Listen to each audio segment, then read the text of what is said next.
Okay, good morning and welcome to this meeting of the Court Reporters Board. I have a few housekeeping matters to share before I call the meeting to order, beginning with a reminder to everyone that this meeting is being recorded and webcast. Today's meeting will be run in accordance with the Open Meeting Act as required by law. I would ask all of us to please turn our cell phones to silent. You may notice board members accessing their laptops, phones, or other devices during the meeting. They are using the devices solely to access the board meeting materials that are in electronic format. The board welcomes public comment on any item on the agenda, and it is the board's intent to ask for public comment prior to the board taking action on any agenda item. If for some reason I forget to ask for public comment on an agenda item and you wish to speak on that item, please raise your hand and you will be recognized. To better assist the board in accurately transcribing the minutes of the meeting, members of the public who make a comment may be asked to publicly to disclose their name and association. However, disclosure of that information is not required by law and is purely voluntary. I want to remind all speakers to please stay on topic and keep your comments to 3 minutes or less. If you agree with a prior speaker, please do not repeat the comments, but rather state that you agree with comments already made. I would like to call the meeting to order and ask that Ms. Bruning please call the roll. Thank you, Ms. Tagade.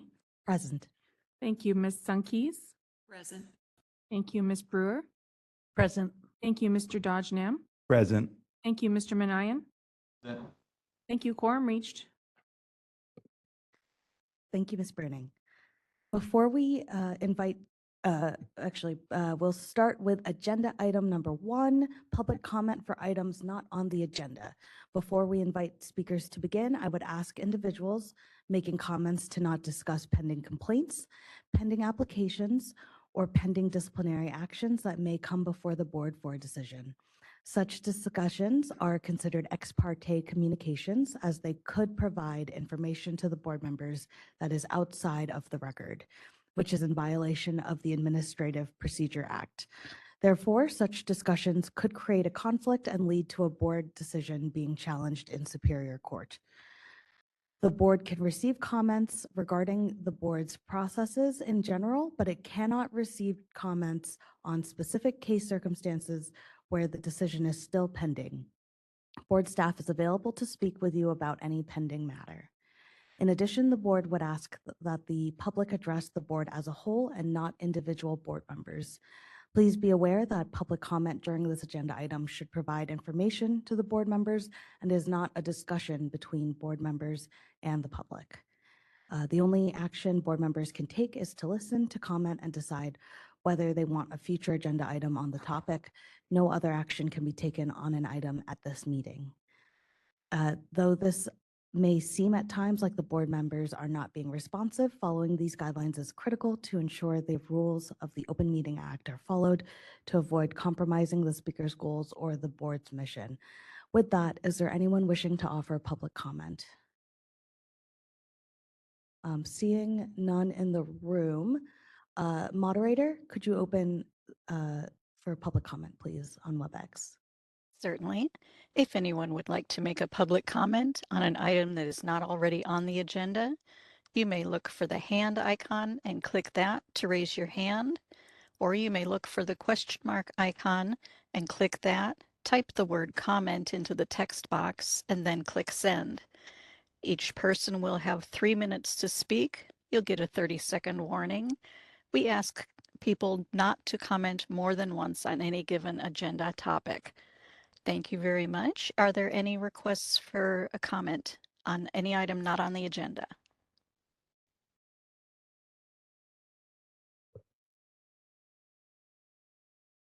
I do not see any requests for comment. Shall I close that feature? Yes, thank you, moderator.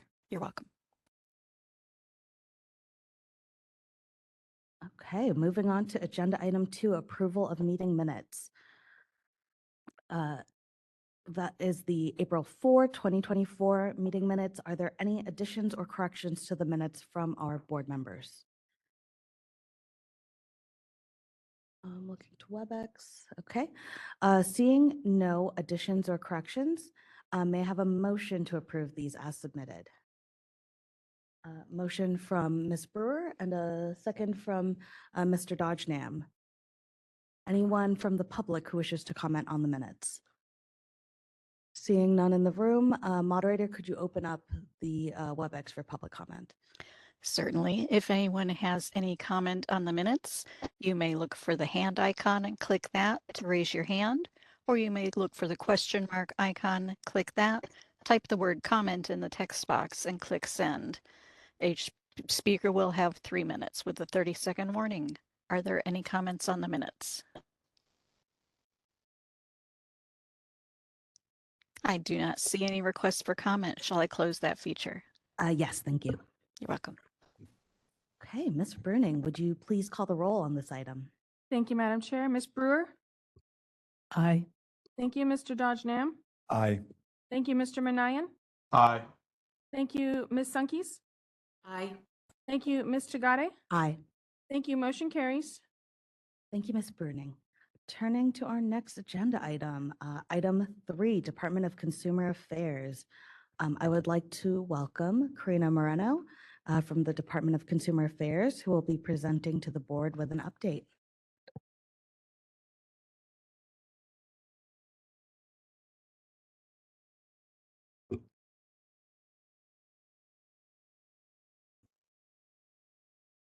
Good morning. My name is Karina Moreno of the California Department of Consumer Affairs. Thank you for the opportunity to join you today. On behalf of the department, I would like to congratulate Chair Denise Tagade on her reappointment to the board. I would also like to thank all members who serve to protect the public. First is Governor's Appointments Office update. Miriam Mary Valdez Singh, Deputy Appointments Secretary in the Governor's Office, was recently appointed by Governor Newsom as Deputy Commissioner of Legislation at the Department of Financial Protection and Innovation.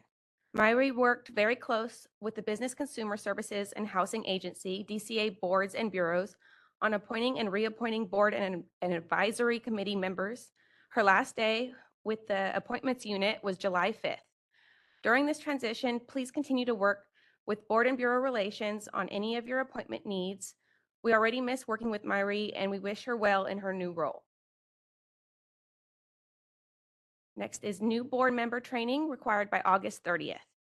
SB 553 is a new law that became effective in January. SB 553 amended the California Labor Code to require California employers to develop and implement a workplace violence prevention plan and train all employees by July 1st, 2024. As a result of this new law, DCA updated its current workplace violence prevention policy to include all requirements of SB 553. DCA also developed an annual workplace violence prevention training that is located on DCA's Learning Management System, LMS. The training is mandatory for all DCA employees, including board members. This new training must be completed by August 30th, 2024. If you have any questions or need assistance accessing LMS, please contact Board and Bureau Relations. Next is the 2024-2025 state budget. At the end of last month, the California legislature approved a new state budget that reduces spending to address the state's budget deficit. Effective July 1st, the new budget addresses the state's deficit through a mix of broad-based solutions, including an 8% budget cut and permanent reduction of vacant positions for all departments. DCA will share further information and guidance as it receives from the Department of Finance. In the meantime, DCA boards and bureaus must continue to scrutinize expenditures and maximize cost savings, only authorizing expenditures that are mission critical and essential to operations and public services. Next is expedited licensure application processing for service members enrolled in SkillBridge. Beginning July 1st, boards and bureaus under DCA must expedite licensure application processing for service members currently enrolled in the U.S. Department of Defense SkillBridge program. The SkillBridge program is an opportunity for active duty service members to gain valuable civilian work experience during their last 180 days of service. The program connects service members with private and public sector organizations that offer internship opportunities for transitioning service members to build their resumes, explore employment interests, and develop job skills, and gain valuable federal government work experience that will help them prepare for their adjustment to the workplace. DCA is committed to supporting the military community, and this is an additional resource available to service members. For more information on expedited licensure and resources for service members and their families, please visit DCA's military page, which can be easily accessed from DCA's homepage, www.dca.ca.gov/military. Next is new federal rule regarding educational programs. As previously shared with the board, this is a new federal regulation that was to go into effect on July 1st, 2024. That impacts boards and bureaus that approve non-degree school programs that lead to licensure. The new regulation by the U.S. Department of Education limits the allowed program length to 100% of the state's minimum requirements. This means the minimum requirement would also be the maximum. Programs who fail to comply with the new regulation will not be eligible for federal Title IV funding, student financial aid funding after July 1st, 2024. DCA developed and provided legislative language to legislature to delay the implementation of this new federal regulation and to allow programs to continue into compliance within the next 2.5 years. DCA's legislative fix was included in Budget Trailer Bill SB 164, which was signed into law and became effective immediately on June 29, 2024. Subsequently, on July 2nd, 2024, a federal district court in Texas issued a nationwide preliminary injunction blocking the federal rule from taking effect until the conclusion of the lawsuit. Consequently, the federal rule did not take effect as originally scheduled on July 1st, 2024. DCA will continue to keep the select boards impacted by this federal regulation updated. Next is board leadership and directors quarterly meeting. On June 11th, DCA met with board presidents, vice presidents, committee chairs, executive officers, and bureau chiefs at the quarterly leadership meeting. Agent Secretary Tamika Moss shared opening remarks and her priorities for the Business, Consumer Services, and Housing Agency. Discussion topics included updates from the Department of the State Budget, information security initiatives and DEI activities, and a presentation from the Office of Data Innovation on California's Plain Language Standard. DCA also released its inclusive hiring principles, which were developed by the department's DEI steering committee to provide a DEI perspective and tips for recruiting, screening, and selecting diverse and qualified candidates. DCA will, with input from the DEI steering committee, will be developing a training to accompany this inclusive hiring principles. DEI update. DCA's Diversity, Equity, and Inclusion DEI steering committee will meet on July 26, 2024. The meeting will include discussion on expanding language, access, and workforce development. If you have ideas you'd like the committee to consider, please share them with your executive officer. As a reminder, DCA's learning management system has many DEI-related training courses available. Board members are encouraged to participate in trainings and continue to grow in our DEI efforts. Again, thank you for the opportunity to join you today. I'm happy to answer any questions from the board at this time. If further information or assistance is needed on any of the items shared today, please don't hesitate to reach out to Board and Bureau Relations. Thank you, Ms. Moreno. Any questions or comments from the board? Seeing none, we'll turn to public comment. Seeing none in the room, moderator, can we open up for public comment? Certainly. If anyone would like to make a comment on the DCA update, you may look for the hand icon and click that to raise your hand, or you may look for the question mark icon, click that, type the word comment into the text box and click send. Each speaker will have 3 minutes with a 30-second warning. Any questions on the DCA update?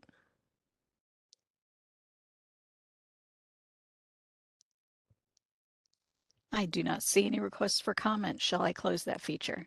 Yes, thank you. You're welcome. All right, we will move on to our next agenda item, number 4, which is our report from our executive officer. Ms. Fenner, what do you have for us? Thank you, Chair Tugade. I will start off my report with a review of the budget. So if you want to take a look on page 21 of the board meeting materials, you'll see the expenditure projections for fiscal month 10 of the current fiscal year, 2023-24. As we approach the end of the fiscal year, you can see that we're projecting that we will revert just over 7% of the budget back into the CRB fund. Does anyone have any questions on the expenditure projection report? If not, moving to page 22, you can see on page 22 the overall fund condition. You will see that we have pushed out transferring the 200,000 to the TRF until fiscal year 25-26. That's because we are still working on the funds that we got a few years ago from the general fund. I don't have to remind you that budgeting for the TRF is always tricky, as there's no real pattern to how many claims we're going to get and in what amount we're going to receive them in any given year. Going down to the months in reserve, you'll see that budget year 26-27, we're now at 7.2 months. We're still on that good side of the 6 months operating reserve that we need in order to fund the TRF. Our budget analyst, Nikki Brady, and I are keeping a close watch on the future projections in order to alert the board when we would need to consider a possible fee increase. Does anyone have any questions on the fund condition? Seeing none, I will ask Paula Bruning to update us on the transcript reimbursement fund. Thank you. Finishing out fiscal year 23-24, the transcript reimbursement fund paid over 70,000 in invoices for the pro bono applications and more than 56,000 to the pro per applicants. We had additionally approved other applications. We have 25,000, excuse me, I'm sorry. We have 46,500 plus pending invoices that have been provisionally approved where we have not yet been billed. Some of those probably were even close to the end of the fiscal year, so that's not unusual. Applications continue to roll in. We are getting a lot of work generated by this. Fortunately, our office technician has returned from leave and is helping to speedily catch up on those applications. Any questions from the board? Thank you so much. Thank you, Ms. Bruning and Ms. Green, for all of your hard work on the TRF program. We know that's a ton of work, and we appreciate all you do. Moving on to the enforcement statistics, you can see the most recent statistics for the current fiscal year, July 1st, 2023 through May 31st, 2024. They're on pages 24 through 27 of the board meeting materials. We are seeing a slight uptick in the number of complaints that are dealing with untimely delivery of transcripts. That's the only real change that we've seen as far as trends. We also have a slight increase in the number of complaints that are elevated to the Attorney General's office. And I would just note that if we have one extra one that goes to the AG office, because we have such a small number that go to that level, it only takes one or two to reflect in that uptick in percentages. Does anyone have any questions on the enforcement statistics? Okay, then we will move on to the license exam. And those results begin on page 28 of the board agenda packet with the skills portion of the exam. You can see that the first-time pass rate on the skills exam continues to improve with the more voice writers that are taking the exam. The current testing cycle opened on July 5th and remains open until July 26th. We had a total of 149 applications come in for this current testing cycle. Of those, 62 are voice writers. Of the 149, we have 78 first-timers, and of those first-timers, 53 are voice writers. And to date, we have licensed 71 voice writers. And I think pretty soon we won't even need to report on that statistic as they just blend in with our overall licensee population. If you look on page 34, and I apologize, I didn't get this one moved in with the other skills exam statistics, but I'll get that for the next meeting. You can see a breakdown of the skills with the machine steno writers versus the voice writers, and then the overall. Are there any questions specific to the skills exam? I would just like to pause to just recognize again all the work that the board staff and our executive officer in particular has put into getting, you know, our voice writers licensing on the ground and moving and how exciting it is to see this first time pass rate just rocketing up so quickly and really appreciate that. So thank you.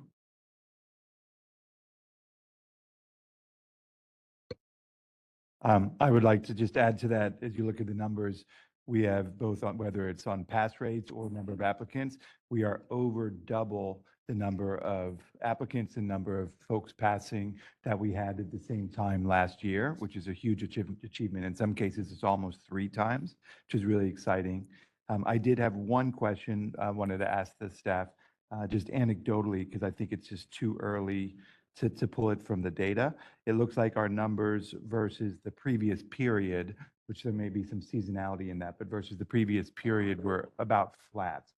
Versus a year ago where we're double or triple. But it's so I'm curious if we think that's just seasonality, or do we think is that big growth that we've seen, is that slowing in any way?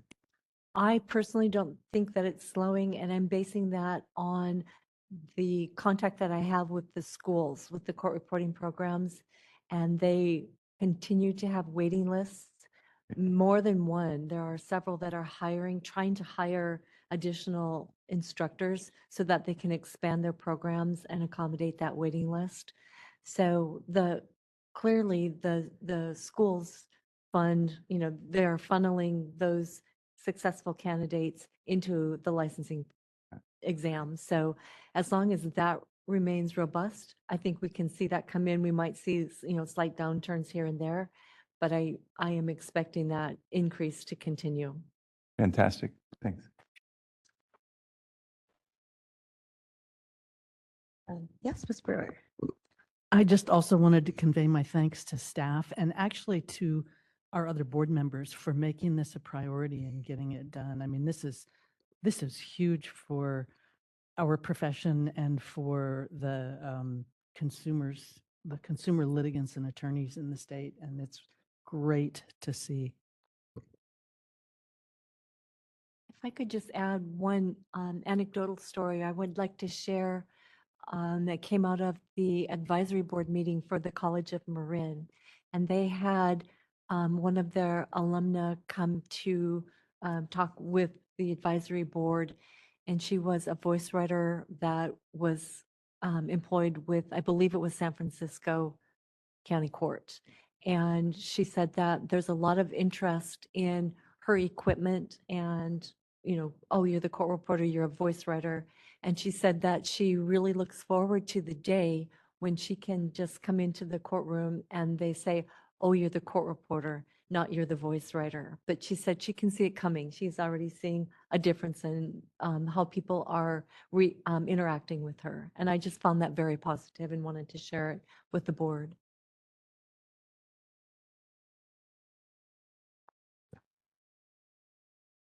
Ms. Fenner. If there's nothing else on the skills exam, the 2 written portions of the exam, the English and the professional practice, the results appear on pages 30 through 33.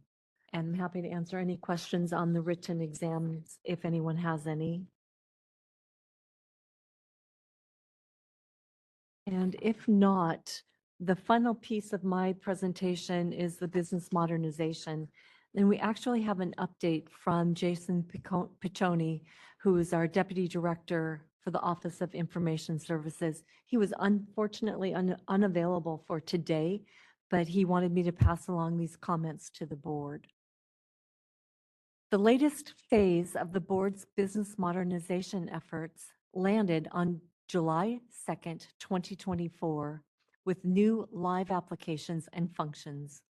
Despite a delay due to a critical issue found during testing stages that was resolved, this work represents the complete conversion from two legacy systems that have existed since 1990, with the aim of bringing digital services to the applicants and licensees of the board. This recent step is one of many. In August 2020, credit cards were introduced for license renewal payments for consumer convenience. Continuing with these technological upgrades, the board in early 2022 applied for and was successfully granted over $900,000 from the Technology Modernization Fund by the California Department of Technology. The TMF grant and the board's dedication allowed for the 30-year-old databases to transform into a fully digitized system. The new release introduced online applications and payment for initial CSR and CRF applications, exam applications, renewals, additional certifications, name changes, and changes of address. We are happy to share that these services are being well utilized in the 11 days since launch. The board has processed 190 CSR renewals and 25 CRF renewals thus far. I want to acknowledge the extraordinary job by board staff that has contributed to the development, testing, and launch of the new system. Without their dedication and diligence, the successful go live would not have been possible. As with any new system, we are experiencing stabilization issues that all teams are working hard to remediate. We have staff ready to address system issues that may cause frustration for our users. As we move into the third week of operation, we will focus on continued training to increase staff expertise, add more CRB-specific online guides for licensee and applicant users, and address system issues that arise with increased use. This small board modernized its services in ways that will deliver efficiencies to its licensees and board staff. We maintain constant communication to address issues in a timely fashion, as we recognize that as this profession changes, our license services must as well. The DCA IT teams are dedicated to your success now and ongoing. Special thanks to Kim Kale and Paula Bruning from CRB and Jillian Waters from DCA's Office of Information Services. Additionally, my sincerest thanks to Yvonne Fenner, whose leadership, experience, and support has been invaluable to this project. I look forward to providing updates at future board meetings. Are there any questions on the business modernization? Ms. Brewer? Not a question, but I just wanted to say that I, as a licensee, just signed up with an account online, and I will be renewing through the internet, of course. Wonderful. That's the culmination of a lot of work, and it's about time. And just want to add, just kudos to everyone that worked so hard on this project. I know we were one of the first to do this modernization, if not the first, and had to work out all the kinks. I know it's also a thankless job. People notice the hiccups that happen, but they don't always. They take the everything else for granted. So great work, unsung heroes working in the back office to make this all happen, and look forward to hearing great updates in future board meetings. Ms. Sunkis? I want to piggyback on those comments that Mike just made, board member Dodge Nam just made, to just say kudos to Yvonne and Paula and Connie and Kim. This project, as you heard in the comments, it's been going on for years. initially it was the pick us, and it was the preparation that went into the presentation and the eventual getting the funding, getting the $900,000 funding to move forward with this project. And I know that for the last couple years, that staff has worked diligently, weekly, probably daily, with the team that has set up this system. So thank you, ladies. Obviously, this could not have happened without you, and we are light years. It's only 30 years, but literally we are light years ahead now that we're on this new system. So thank you. And I'll just add, this was I can't stress enough how massive of an undertaking this was to take on. And we know that all of your regular work didn't stop. You were doing this on top of everything else that you were already doing. And so, again, just so appreciative and excited to see us move forward. So thank you. And I would just like to say thank you to the licensees that we're trying to renew at the end of June and rolling over into the beginning of July. I know there were lots of hiccups, and I appreciate your patience. And I really want a huge shout out to staff, because if anybody has brothers and sisters and has been yelled at for something that they didn't do, they'll completely understand where staff has been for a couple of weeks. And it's never fun to take the heat for something that was not your fault, that you're just trying to fix. But I think that this will go better and better as each day goes by and as each fix is implemented. So thank you so much, staff. You guys are amazing. And if there are no other questions, I don't know if there are questions from the public, but that would conclude my report. Wonderful. Thank you, Ms. Fenner. And with that, seeing no public comment in the room, moderator, could we open up the WebEx for public comment? Certainly.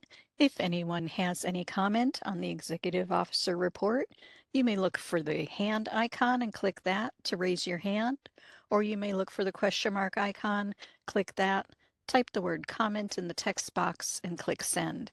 Each speaker will have 3 minutes with a 30-second warning.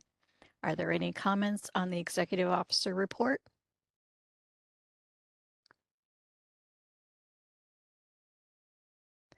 I do not see any requests for comment. Shall I close that feature?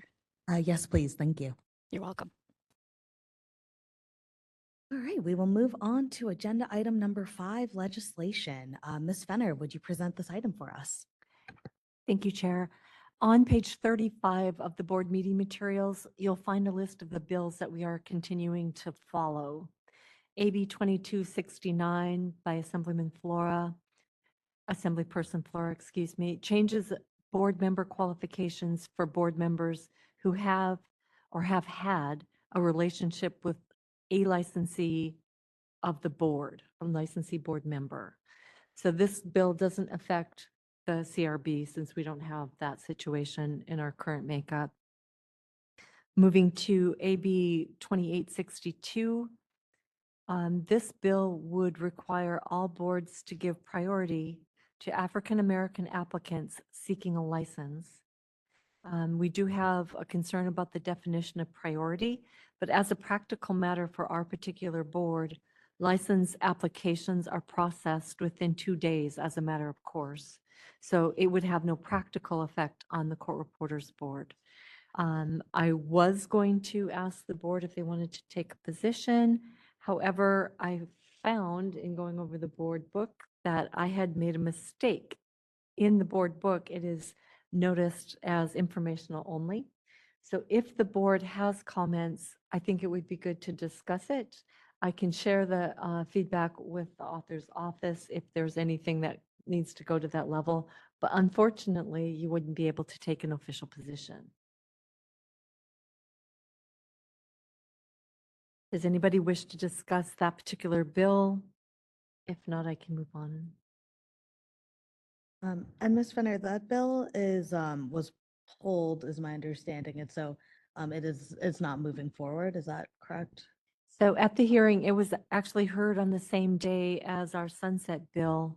And there was a lot of feedback, I thought constructive feedback, and I think the author's office pulled it to continue to work on some amendments.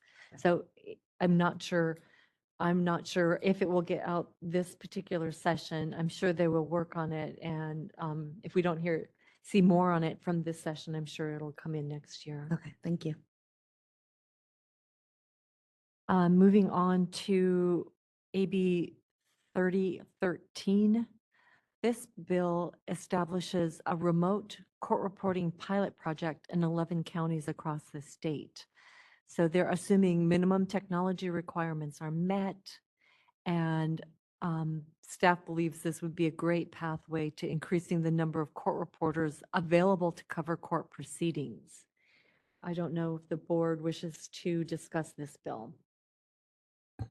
Yes, I think that would be a good bill to open discussion on. I saw mics from Ms. Brewer and then Mr. Dodge Nam. I was just wondering if we want to take a position of support. I think we all support this pretty strongly. I would welcome all comments that support it. Unfortunately, we can't do an official position because I didn't agendize it properly. Got it. But I can share the comments with the author's office if you have any specific feedback that you'd like me to share. Okay, well, my specific feedback is that the coverage for the courts will pretty quickly not be a problem if they allow for remote coverage. Well, maybe I shouldn't overstate it, but it's going to make an enormous difference. And that meeting the technical requirements are really important, because you don't want to have reporters who say, oh boy, I'm going to jump on this. I'm going to cover the court remotely, and then have the experience be so abysmal that they never want to do it again. And I have covered those courts as a pro tem, and I know that they can be pretty abysmal. So somebody other than like the judge needs to make sure that the technical requirements are met, that the reporter can hear what's going on, that they're not forgotten, et cetera. Thank you, Ms. Brewer. Mr. Dodge Nam? I would just like to reinforce and support what Board Member Brewer stated. I think this is a tremendous step in the right direction that's going to help alleviate a lot of the shortages that we have now. And I'm pleased to see that they are starting with the pilot, because as Board Member Brewer stated, getting the technology right is going to be so critical. If they misstep here, they could make a wrong assumption that this isn't working. And so just encourage them to make sure the technology is in place, learn through the pilot. And I think this will be a huge long-term successful impact on the shortages we face. Ms. Sunkees? I want to state that I too am in agreement with this. I support this bill. This is a great opportunity for the courts to cover those proceedings. And for my reading of the bill, the technology requirements are in there. It sounds like the author's office is aware of what's required. I think that those people have been educated as to what's required on behalf of the reporter to do their job effectively. So absolutely, technology requirements are important. Thank you. Thank you, Ms. Sunkees. And before we continue the discussion, I'm actually going to turn to our legal counsel, Ms. Joffrey. Yes, I just clarify. wanted to note that on the agenda itself, it does say discussion and possible action. And so there is no requirement that we have to take a position on anything. We can, however, only on these four. If there's any legislation that comes up that is not specifically listed, then we would not be able to take action on that. But again, there's no requirement to, but I just wanted to make that note. Understood. So to clarify, Ms. Joffrey, any of the agendized bills or pieces of legislation here, we have the ability to take an action on. Excellent. Thank you for that clarification, Ms. Brewer. I move that we take a position of support. On, Item 5.3, AB 3013, the pilot program. thank you. I second that. Thank you, Mr. Dodge Nam. Was that also a second, Ms. Unkeys? Okay, thank you.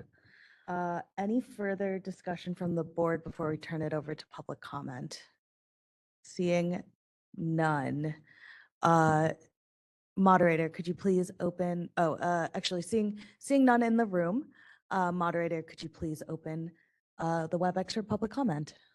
Certainly. If anyone would like to make a comment on the motion, you may look for the hand icon and click that to raise your hand, or you may look for the question mark icon, click that, type the word comment into that text box and click send. Each speaker will have 3 minutes with a 30-second warning. Are there any comments on the motion?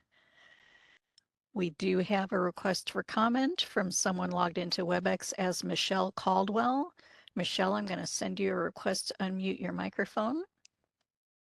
And you're unmuted. You can go. Morning. Thank you. My name is Michelle Caldwell, and I'm with the California Court Reporters Association. We have examined this bill thoroughly and discussed it on a large scale, and we fully support this bill. We think it's a great idea and a great opportunity for reporters around the state to really test it and really see what's necessary and what's going to make it work so that the reporters can continue to make an accurate record and what technology needs to be in place, not just in our technologically advanced counties, but in our smaller ones too. So because those smaller counties who may not have tech aspects as thoroughly covered, or even our larger ones, we just think it's a really great opportunity, and we urge the board to support the bill.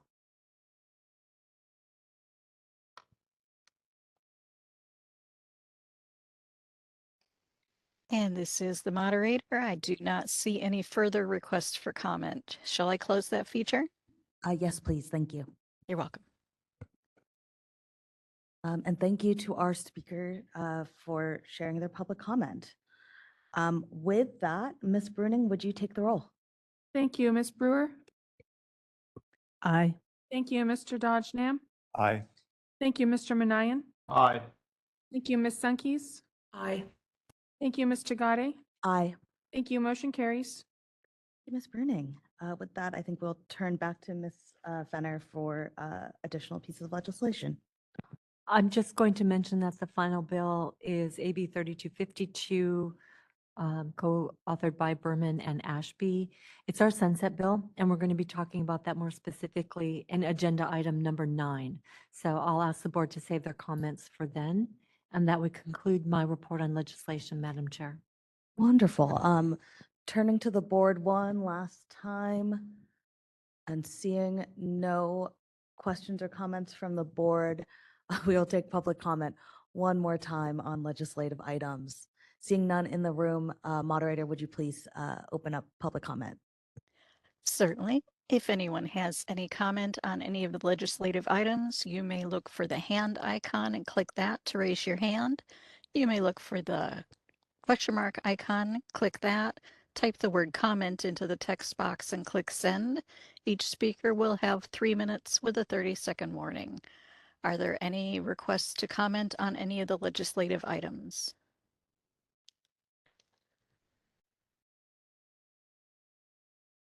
And I do not see any requests for comment. Shall I close that feature? Yes, thank you. You're welcome. All right, we will move on to agenda item 6, regulations. Good morning, Stephen Vong, Regulations Counsel with DCA. On the agenda is Title 16, Section 2420, 2422, and 2473, Examination Results and Transcript Format. I will be providing a brief summary. These regulation sections concern exam requirements, inspection of exams, and minimum transcript format standards. The board originally approved the regulation text in January 2022. The board then approved revised text in September 2023, which repealed the exam reconsideration process in order to uphold exam security. In December 2023, the board noticed the text for public comment, which ended in February 2024. For the board's consideration today are the public comments received in that time period, as well as the proposed responses to the public comment pursuant to Government Code Section 11346.9A3. The comments start at page 37 of the board meeting materials. Comment numbers are indicated on the first page of the comment in the upper right-hand corner. Comments are presented as they were received, so any redactions seen on the comments were done by the commenters, and board staff did not edit any of the comments themselves. Comment summaries and responses begin at page 155 of the board meeting materials. A sample motion is on page 36 of the board meeting materials. Board members, please let Executive Officer Yvonne Fenner and me know if you have any questions about the comments or the regulation process. And before we open to the public, just a reminder, as the chair stated, to please state an identifier, and that if you submitted a comment, please do not duplicate your comment here. If a commenter before you provided similar information, please do not repeat the comment, but state that you agree. And as I'm sure the moderator will also remind, please also be aware that you are limited to 3 minutes and you may not comment more than once. Thanks very much for your consideration. Thank you, Mr. Vong. Is there discussion from the board? Ms. Brewer. Thank you, Chair. I just wanted to make some summary comments about this. This item, we had a lot of feedback, and I want to assure the people who gave feedback that your concerns were heard. I spent a lot of time reading them.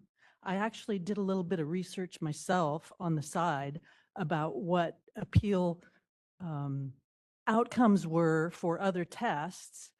And I just want to say that you have gotten a huge, the students and anybody who is applying for a license has gotten an enormous benefit by our taking these tests remote, which happened before I was on the board. And when you go remote with tests, there are protocols. We have to worry about testing laws. I have done a lot of volunteer work over the course of 20 years, probably more, related to testing. And so I have a lot of experience. You have staff here who have been dealing with testing for a lot of years and have a lot of experience and are very dedicated. We have an executive officer who's worked as a reporter, as a board member, and now as our executive officer. There is a lot of experience here. And we, believe it or not, know what we're doing. And I actually take offense at a lot of the comments that the board is deliberately trying to keep students from passing. We have dedicated hours and many actions to making sure that we can get more licensees, we can attract more people to the profession. We do want you, and you are being treated fairly, whether you know it or not. The test is not a teaching and learning opportunity. The test is a licensing exam. Our duty is to the public. Our duty is to the consumers of California. And I just want to say, you know, once again, it bears emphasizing our staff is incredible. Our staff has been bending over backwards to give you what you are asking for, even when you don't, it's not required, it's above and beyond. And it's the old saw. I have a friend who says this: the farther you bend over for somebody, the harder they kick you in the rear. So take that little tidbit for what it is. Anyway, I had a couple of other comments. I want to look at my notes. Oh, so you are getting the benefit of what any appeal would give you under other testing that's out there. You're already getting many additional gradings by people who are knowledgeable. And by the way, that is what you get if you appeal the RPR. You only have one person grading, and then you get one more person to grade only if you appeal. So beyond that, I just want to say thank you to staff. Thank you. And I'm sorry for what you've had to put up with.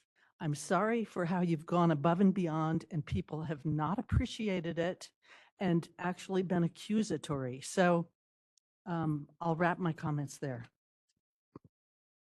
Thank you, Ms. Brewer. I see a hand from Ms. Sunkeys, and then we'll go to Mr. Dodgenham. Yes, I want to point out, point out to the people that have made comments about this regulation becoming effective. The people that are grading these tests are the same people that have been grading the test for the last 20 to 25 years. Same staff. So I think that speaks, this is not, so I will just leave it at that. I agree. Licensing exams are not, they're not teaching tools, and I support the enactment of the regulation packet and in its current form. And I do want to also acknowledge that, as Ms. Brewer did, that all these comments were taken and considered. So maybe I should have started off that way. I apologize, but they were taken and considered. But the bottom line is I agree with the position taken previously twice. Thank you, Ms. Sunkeys. Mr. Dodgenham. I'd like to start by thanking the 58 individuals that took the time to make these comments and to submit these, to take the time and the effort. They are clearly passionate comments, and I think we all share the goal of bringing in as many qualified court reporters to help the consumers of California as possible. We have a shared goal of doing that. I also, and I want to assure you that I read every one of your 58 comments, and the responses that our great staff took great lengths and time to prepare. And I encourage those of you that made those comments to carefully read the responses. And a few highlights, again, just supporting what Board Member Sunkey and Board Member Brewer stated. We are so much better now as new applicants coming in, so much easier, so much better to be able to do a remote test and to have a 3-week window in order to do that test instead of having to do it in person in one day. And that does come with changes, but the benefits of that remote time and that extended window far outweigh any detractors. As Board Member Brewer said, we have an automatic appeal process. Anyone who's within 20 points gets automatic review from other staff members. And as has been stated, I encourage you all to use your schools and your trade associations to prepare for the test. Don't use the test as a practice test. So all of these, again, in summary, we are far better off. I thank the staff for going through and doing the great efforts on responding to this and for putting together one of the best testing procedures that we have for licensure in the state. Thank you. Ms. Brewer. I just have one other comment that I missed, and thank you to my board colleagues. I agree with Board Member Dodgenham that we appreciate the time and the effort that people took to communicate with us, and we listen to what you have to say. I wanted to thank Betsy Figuera and our counsel, Stephen Vong and Helen Joffrey, for putting together an incredible summary of these documents for us. It's quite an impressive job and was very useful. Thank you. Mr. Manayan. I'd like to echo what my fellow board members said and just add that, you know, this board and the Court Reporters Board really emphasizes and focuses on trying to help applicants, test takers, whether it's the actual test taking, preparing for the test. So that's always been an emphasis of this board. And even having the automatic appeal process, a lot of other licensing boards don't have that. So we're really ahead of it, of our licensing processes. So I just want to actually note that that the board is on top of it and it is not archaic. We're actually pretty progressive when it comes to that. Thank you, Mr. Manayan. I'll just piggyback on all of these comments and echo the thanks to Ms. Figuera, Mr. Vong, to all of our folks who did take the time to engage with the board, to weigh in and engage in this process, because it is important. We have taken the time to read through all 58 comments, as Mr. Dodgenham said, and to really dig into how we can get more court reporters into the field. And so with that, do we have a motion? Ms. Brewer?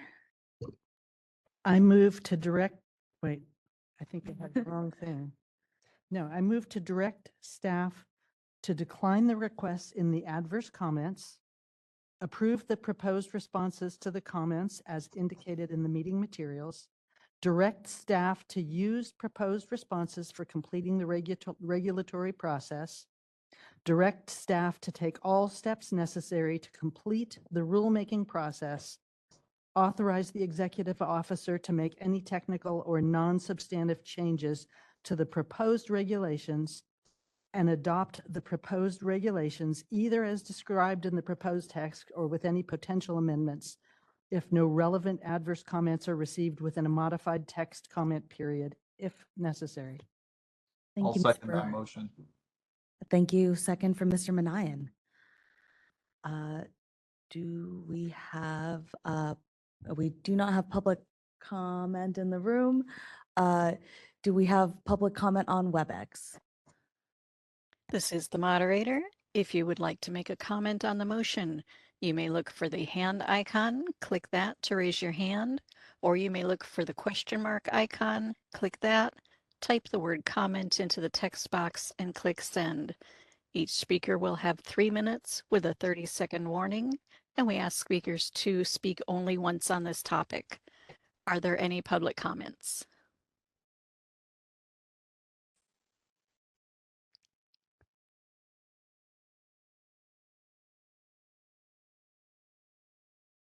I do not see any requests for comment. Shall I close that feature?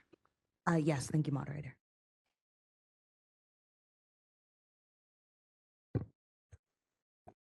Would you like me to take roll? Yes, thank you, Ms. Murding. Thank you, Ms. Brewer. Aye. Thank you, Mr. Dodgenham. Aye. Thank you, Mr. Manayan. Aye. Thank you, Ms. Sunkis. Aye. Thank you, Ms. Chagade. Aye. Motion carries. Thank you, Ms. Bruning. With that, what are folks doing? Take a break. Okay. We will move on to agenda item number 7, the informal review of skills exams by CRB staff. Thank you, Chair Tugade.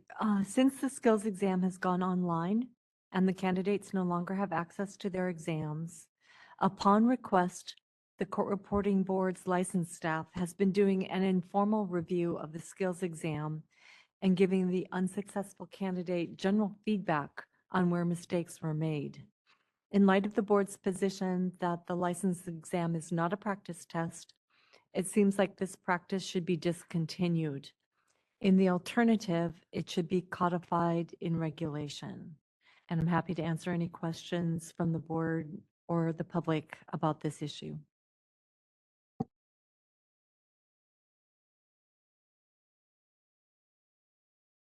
Ms. Sunkis?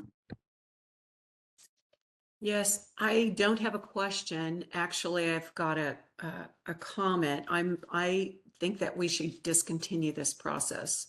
I don't think it's helpful. Again, we're in the, licensing exams, excuse me, are not teaching tools, and the CRB has no role in education or preparation of applicants for examination or licensure. And I will say anecdotally, first of all, I don't think it's effective or helpful. And what I have heard, I have a friend who teaches, and a couple of her students who had not passed asked for feedback, received it, and the only thing that staff is allowed to give are areas of errors. Well, when the 2 candidates had received similar areas, then it brought into question, are they in, it was not helpful to the testing candidate. And it kind of raised more concern about the process. So I am in support of discontinuing any feedback following the exam. Thank you, Ms. Sunkis. Mr. Manayan. I agree with Board Member Sunkis and the sentiment that Ms. Fenner shared. If you're going to provide any feedback, there must be a formal process. Without a formal process, it just creates confusion. It creates unfairness amongst those receiving feedback and not, and the volume of and level of feedback. So we should certainly discontinue the informal process of giving feedback. Any other comments or questions from the board? Discussion, okay. Is there a motion from the board? I'd like to make a motion. Okay. Mr. Um, Manayan? Yes, I move to instruct staff to stop providing informal feedback to unsuccessful candidates on the skills exam. Thank you. Ms. Sunkis, is that a second? Yes. Thank you. With that, seeing no public comment in the room, moderators, their public comment on WebEx. If anyone would like to make a comment on the motion, you may look for the hand icon and click that to raise your hand, or you may look for the question mark icon, click that, type the word comment into the text box and click send. Each speaker will have 3 minutes with a 30-second warning. Are there any comments on the motion?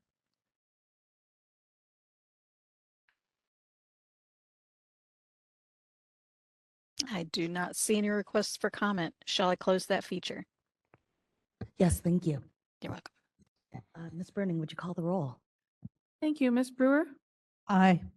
Thank you, Mr. Dodgenham. Aye. Thank you, Mr. Manayan. Aye. Thank you, Ms. Sunkis. Aye. Thank you, Ms. Tagati. Aye. Thank you. Motion carries. Thank you. We will move right along to agenda item 8, unproctored skills exam. I'll turn back to you, Ms. Fenner.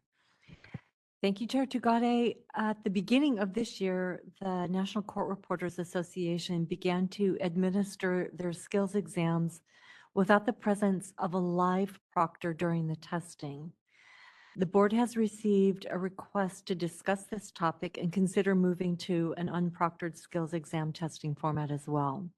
The concept is that rather than having the exam proctored by a live person in real time, the exam is recorded and reviewed by a live proctor afterwards. The proctor then flags any issues for further review by the testing organization.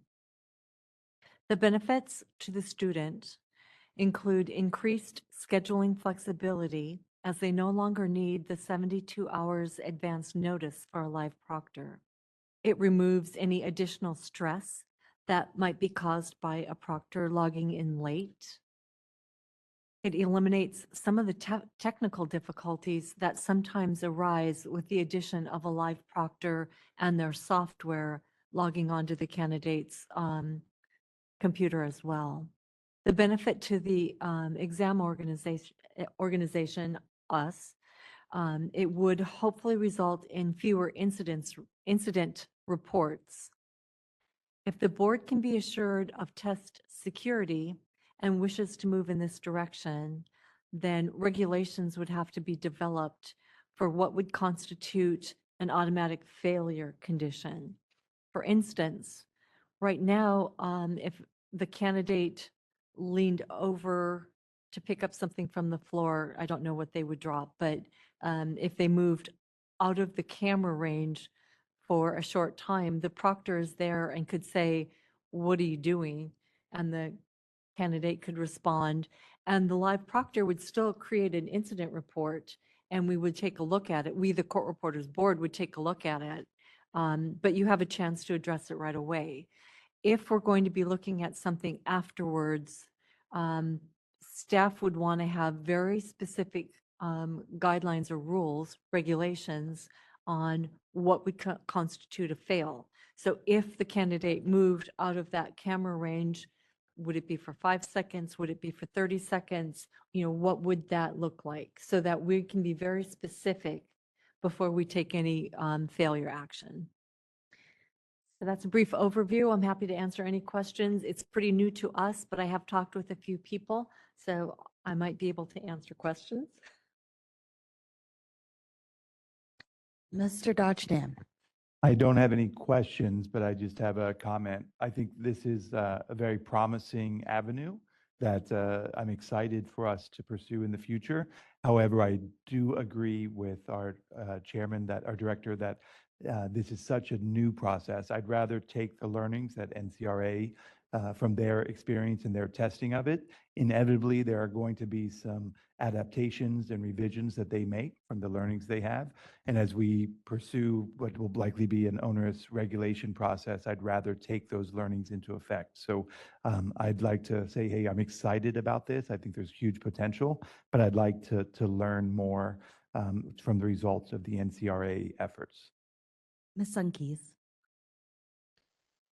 I would ask Ms. Fenner if you have gotten any feedback from NCRA as to how this process is going for them.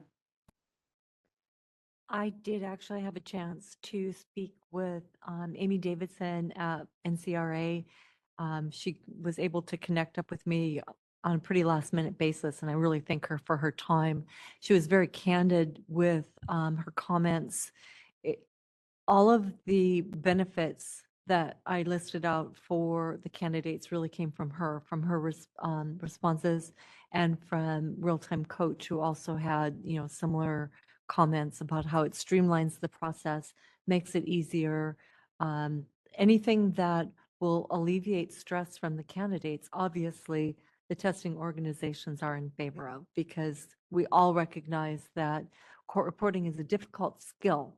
And when you put that into a testing situation, there's a lot of pressure there. And so if we can do anything to alleviate that, we're on board. The only difference Amy and I talked about is because they're a trade association, they can do things with the board just saying, we want to do it this way. As a state licensing agency, we would have to do some regulations and make it a little bit more of a formal process. So that's the only difference for us. It's a little bit more work. I was really encouraged by her responses, though. Ms. Brewer. I'm wondering if you know of or have spoken with anybody at any other licensing boards, or even with the testing authorities, I guess this is ProctorU, about experiences with this for skills testing? I have not. Okay, thanks. Likewise, I think it sounds, one of my questions was, why did NCRA go to this? And so it's nice to hear these benefits. I think that it does sound promising. And Ms. Fenner, I too am kind of cautiously optimistic and excited to hear another age group testing this out before ahead of us. I think that 6 months is perhaps a short amount of time to really see results, but really encouraged to see that they're looking into it. I do wonder, and I don't know if they would have this information yet, but is there any kind of delay for students receiving their results as a result of that that difference of having the proctor there to immediately, verify incongruencies versus having to do an incident report afterwards? I don't think that that would, just from my experience of how we process the test results in the testing situation, I don't see how that would delay it more than, well, we don't give our responses individually. So we batch up everybody that takes the exam through that exam period. And then once we've graded everybody, then we send the results. And I could be wrong, Laura may know, but I think that NCRA, just as you pass, you get it. They notify their candidates as on a one-on-one basis. When I was on the testing body, we were just changing to remote. So I don't have that experience and I didn't ask. Fair enough. But yeah, just another consideration to think about is how will that impact the notice for our students? But it sounds like it may be absorbed anyway. Yeah, I don't see it making any difference in the notification. I mean, obviously, we have a vested interest in getting people licensed as quickly as possible. So we make a big effort to get those tests graded and the results out. But it does take time because we do have to wait for the people that take it at the end of the testing cycle. We grade as we go, but we have to wait for the last stragglers, if you will, to come in. Great. And then I see hands from Mr. Manayan, and then we'll go to Ms. Sunkis after. Do we know if this this change in proctoring was initiated by test takers or the actual proctors themselves? I believe that the initiative for change came as a request from the test takers, from incidents and issues that they had with the live proctors during the testing. I'd be curious to also get feedback from the proctors on this change. I'd assume some might be opposed to it, and some might be actually very much in favor of it because it provides them the flexibility, you know, scheduling flexibility. So I'd like to hear their feedback too, and not just feedback from test takers. I think all the stakeholders involved. It's important to really get their feedback. I think on the proctoring side, it just changes what their job is a little bit because they are looking for the same exam breaches. It's just whether they're doing it in real time or they're doing it at a later date at their convenience with the recording. Okay.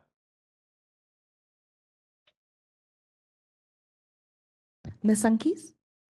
Yes, I'd like to say that I'm looking forward to hearing public comment to see if there's any additional public comment on this issue. But also, I think would be a good idea to put this on our agenda for the next meeting. And I would ask that Ms. Fenner touch base with Amy Davidson from NCRA prior to that meeting, just to check in with her and see how things are going. And it sounds like a good situation for the test candidates. I can only imagine, I did not do testing remotely like this. Mine was, 100 years ago when I did my certification testing, and it was in person. But the proctor, I would imagine that not having the proctor scrutinizing the test taker's every move, that would be beneficial to the test taker. It would just help with the nerves. And let's face it, that's an overriding factor when taking the test. But I would be particularly interested in knowing if NCRA is having any problems. I identified any problems and what those were. So thank you. As of yesterday, when I spoke with Amy, they had not experienced any, but she did acknowledge that there had only been a limited number of testing cycles since the beginning of January when they started this. Thank you. Thank you, Ms. Sunkis. Do we need a motion for that? Ms. Brewer? Thank you, Chair. To Mr. Manayan's point, I'm wondering if it might be worthwhile to check with ProctorU just to see if there's any feedback from the proctors after they have gone through this. I think reviewing the video, they might actually have some recommendations.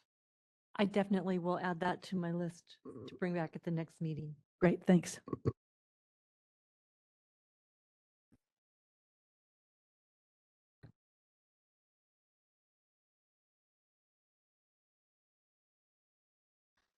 Okay. With that, I think it would be very helpful to turn to public comment now. Seeing none in the room, let's go to WebEx. If anyone would like to make a comment on this issue, you may look for the hand icon and click that to raise your hand, or you may look for the question mark icon, click that, type the word comment in the text box, and then click send. Each speaker will have 3 minutes with a 30-second warning. And again, we ask speakers to speak only once on any given agenda item. We do have a request for comment from someone logged into WebEx as Stacy Gaskill. Stacy, I'm going to send you a request to unmute your microphone. You're unmuted. Okay, thank you. Hi, everyone. I just wanted to tell you about the two experiences that I had with ProctorU, one with NCRA and also with taking the CSR as a voice writer. I actually am a machine writer, but I did take the test as a voice writer. So first with NCRA, just so you understand, these proctors, they don't know what we do. With my machine, with NCRA, they asked me what my machine was. They almost didn't let me take the test because they didn't know what my machine was. And then with voice, the same. They asked me what my mask was. So it was a little bit concerning because these proctors, they really don't know they have a list of our equipment, but anyway, I just wanted to let you know that that was my experience with them. Also, with the CSR, I did have some technical difficulties that I did resolve. However, I had to try and retake the test several times in one session. And each time, including the first time, I had to wait an hour for the proctor to come on. And we're nervous enough as it is. And, I had nothing to lose. I'm already a CSR, but I still was nervous. So I can only imagine as a student, they're also very nervous. And to wait over an hour, it just is, we have to do better than that. So I don't know if I'm in support or not of unproctored. I just wanted to let you know my experiences. But on a positive note, they were all very nice and helpful as much as they could be. So thank you for hearing me.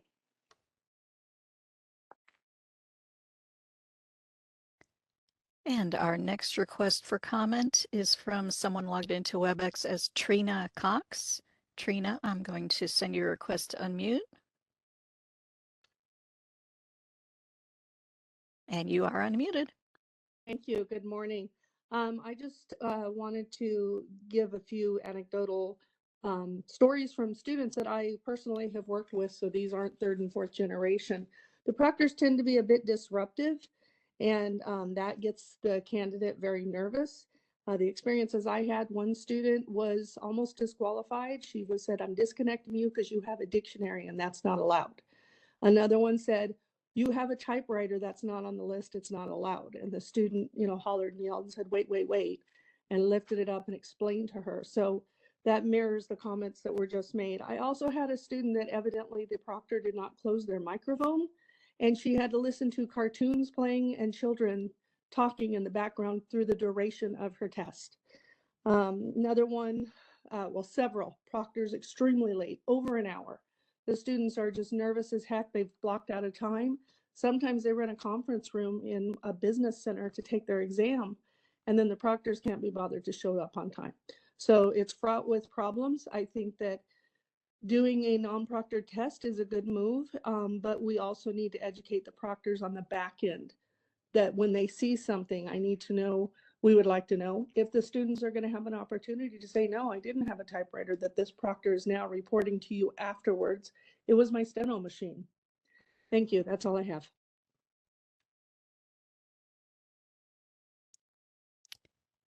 And I do not see any further requests for comment. Shall I close that comment feature? Yes, thank you, moderator. You're welcome. I see a comment from one of our board members, Ms. Brewer. Thank you, Madam Chair. I'm just wondering, I don't know what the communication is between the board or staff with ProctorU, but I'm wondering if they don't already have this, if it might be helpful to provide them with a photograph of court reporters and voice writers working. I don't know if they'd even look at it, but just a thought, if that's a problem about the equipment. We have a very specific, what's called a flight path that the proctors are provided, and it goes into detail on what is allowed and what is not. But just, these are, in defense of the proctors, they are proctoring one day a court reporter, the next day an engineer, the next day a librarian. I mean, it runs the gamut of every possible industry. And as with any industry, there are good, conscientious people, and there are people that don't care as much. And so I can see if we can add that on. It may be helpful. Thank you, Ms. Brewer, for that. And I appreciate Ms. Sunke's suggestion to keep this on our radar and to continue to keep an eye out and direct Ms. Fenner to continue to keep an open line of communication with NCRA as we watch their progress on this. With that, great. We are going to go ahead and take a 15-minute break. It is 10:22 right now. Why don't we come back at 10:40?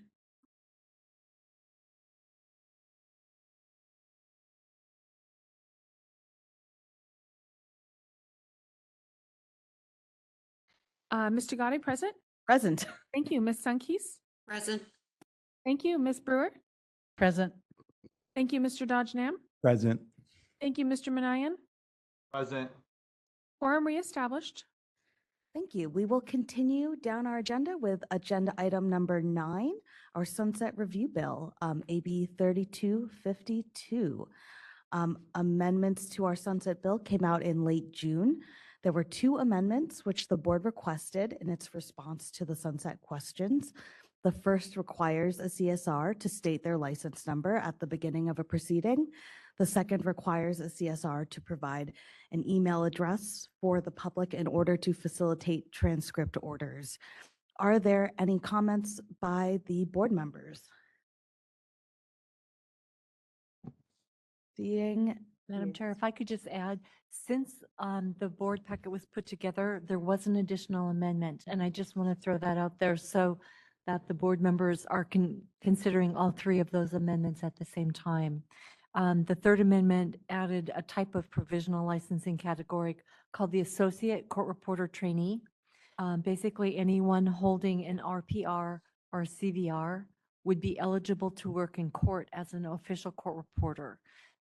They would have 1 year to pass all 3 portions of the California license exam. Thank you for that addition, Ms. Fenner. Ms. Brewer, do you have a hand up? I have a question for our executive officer, and I'm just wondering, this provisional licensing, I'm pretty happy with it. I'm quite happy with it because it gives us a lot of the things that we have really wanted, and they have not been, arrows in our quiver, so to speak. So I'm really happy about that. But I did have a question, on the provisional licensing. It'd be nice if we could tweak a thing or 2 here or there. And I'm just wondering is this pretty much it for us, or is there any chance at some point to get another stab at provisional licensing? So if there are any, if there's any feedback on the amendments, certainly I will share that with legislative staff, and then it would be up to them whether they take our suggestion or not. And then after the bill is passed, we will know what we have or don't have, and then we can take a stab next year at refining it. Thank you. Any other comments or questions from our board members? I will echo Ms. Brewer's comments just about my encouragement of how the provisional licensure looks right now. I'm pretty excited to see how it came together, and think it will address many of the shortage issues that we have been so focused on in the last few years. So, glad to see that amendment in place. With that, yes, Mr. Dodgenham. I had a question about section 5. I think it was the board's request that we require a valid email upon renewals on page 196. Could the staff talk about how that, what the current language means and how that plays out? I'm not quite sure it's exactly what we were asking for. So the way the language is right now, if you look at on page 196, section 5, which would be 8024.9, section B, as in boy, says that an applicant or renewing certificate holder who has a valid email license shall provide that email license to the board. So I think we had asked for something a little more affirmative, as in, we want your email address, or an email address, I should say. We don't need to have their personal email address at all. It's more, right now, if a consumer calls and asks for information from a licensee so that they can get a transcript, and they're often in a rush for it, they have litigation, they're trying to move forward. The only public information that we have right now is a mailing address. And so it's a little bit disconcerting for a consumer to call us and say, I need this right away. I need to get a hold of this court reporter. And we say, here's a place where you can mail a letter. That's what is the impetus behind having a public email address that we can share with the consumer so that they may have a quicker means of gaining access to that court reporter. Mr. Dodgenham, did you have a follow-up? I'd just like to make a proposal to make an edit to that amendment, that we request that. And so this would be in section 5, paragraph B, that we should say an applicant or renewing certificate holder shall provide the board a valid email address, and then continue at the time of an application or renewal. Just to make it, again, exactly for what Ms. Fenner said, to make it clear. And if we all step back, we know everyone has email addresses today.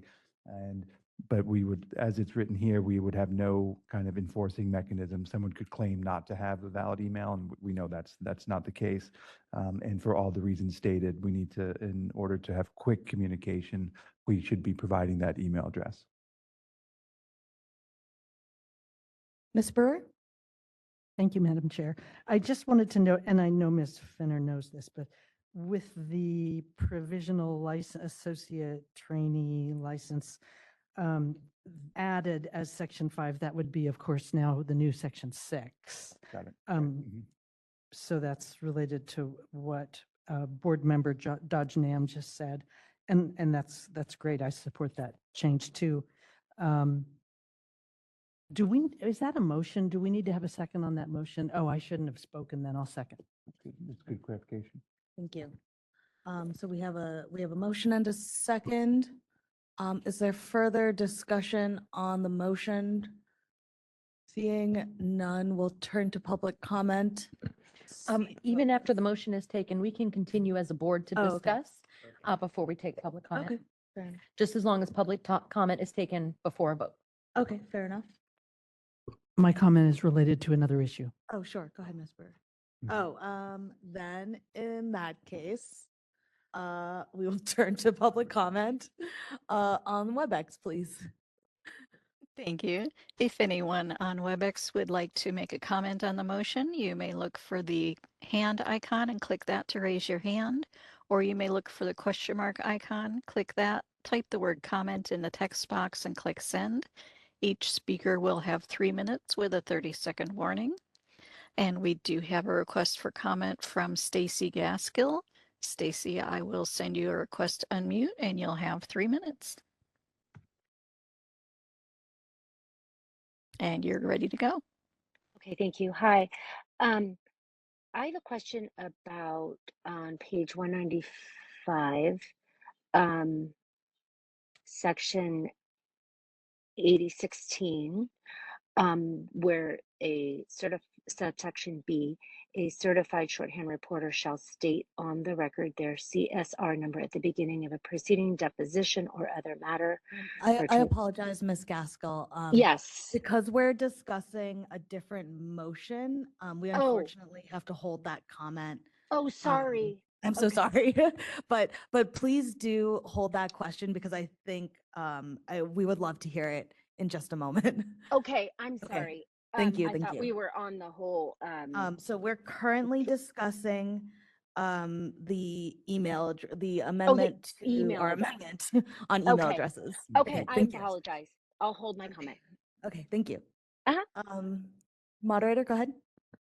Other than that, we do not have any further requests for public comment. Shall I close that feature for now? Yes, thank you. You're welcome. Okay, should we take the vote now? Yeah. Okay, Ms. Bruning. Thank you, Ms. Brewer. Aye. Thank you, Mr. Dodgenham. Aye. Thank you, Mr. Manayan. Aye. Thank you, Ms. Sunkis. Aye. Thank you, Mr. Gade. Aye. Thank you. Motion carries. Thank you. With that, Ms. Brewer, why don't we take your comment and then we will move to public comment after that. If I'm out of order, just tell me. So I had asked the question about if it's too late to make other it'd be nice to be able to tinker with the language related to the provisional licensing. And what I was thinking about is now it's limited to officials. And I think that's great because I think that the shortage is most acute for officials and courts, and it's causing terrible problems in the justice system. But once people start working remotely in court and everything, it's going to impact the deposition world and other aspects of the profession. And it would be nice to have some leeway to revisit that and open the associate trainee certification up to general reporting once the courts are in hand. That's my feedback. Thank you. My thought on that, Ms. Brewer, is that this is a good start to get the camel's nose under the tent, so to speak. And perhaps given how challenging it has been to get to a provisional license, perhaps this is a good pilot to start. I would love to hear thoughts from other board members as well as from the public, though. Ms. Sunkis.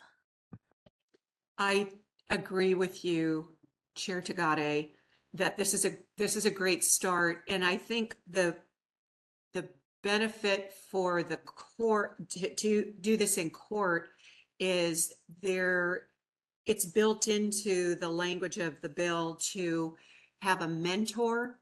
And you know what? I should apologize. Of course, I'm home and the gardeners are working right outside. So I apologize if it's loud. That's why I keep jumping up. I keep closing more windows and doors, but We don't hear anything. oh, good. Thank you very much. So the idea is they'll have a mentor, something working side by side with these provisional licensees, whereas it's not as easy to do that in the freelance arena. And as we know, many freelance reporters are working independently, completely independently, and for various firms. So I think that I agree that that's something, if this works out and we see the benefit of this, perhaps maybe the trade associations want to take this idea up for freelance. So, but I think it's a good idea. Generally. Mr. Dodgenham. This may be too challenging, but just thinking, knowing how onerous the legislative process is, I'm just following up on Ms. Fenner's recommendation. Is there any kind of language that we could suggest that would empower us to, in the future, to provide more flexibility in using these associate court reporters through regulation? Is there any language that we could put that would give us the option to extend that later and make it open-ended? Or do we think this really has to be articulated in legislation, in which case we would want to wait for a future opportunity? I think that the point that Board Member Sunkees made about the mentorship is well taken. I personally would recommend that we leave this language alone unless there's something specific to what they're proposing that's an issue. And then by the time it gets implemented and it's time to amend, we will have seen how it's working. And so I think that would give us a little bit more, I don't know if it's clout or just background data to be able to take to the legislature and say, you know, this is working really well in court. And we see that it would be applicable in the freelance field as well. I almost think it's a two-step process, if that makes sense. Yeah, thank you for that. That makes a lot of sense. Thank you. And I'll just add from a consumer protection standpoint, you know, our greatest need right now is in the courts, and I think our greatest ability to mentor, as Ms. Sunkees said, and to really grow these court reporters is in the court system. And so, yeah, I think for now, I would be supportive of the current language. Other comments? Why don't we turn to public comment on this topic? Seeing none in the room, can we open up in WebEx? Certainly. If anyone would like to make a comment on the topic, you may look for the hand icon and click that to raise your hand, or you may look for the question mark icon, click that, type the word comment in the text box and click send. Each speaker will have 3 minutes with a 30-second warning. And is this the point that Ms. Gaskill was going to address, or is this a different one?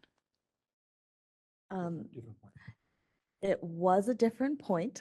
Okay, fair enough. But there's no motion, so so it is open. If Ms. Gaskell would like to share her public comment now. Okay, then Ms. Gaskill, I'm sending you a request to unmute and you'll have 3 minutes. And you're unmuted. Hi, okay. I'm sorry I lost my place on the agenda where I was, but my comment was about the stating your CSR number on the record.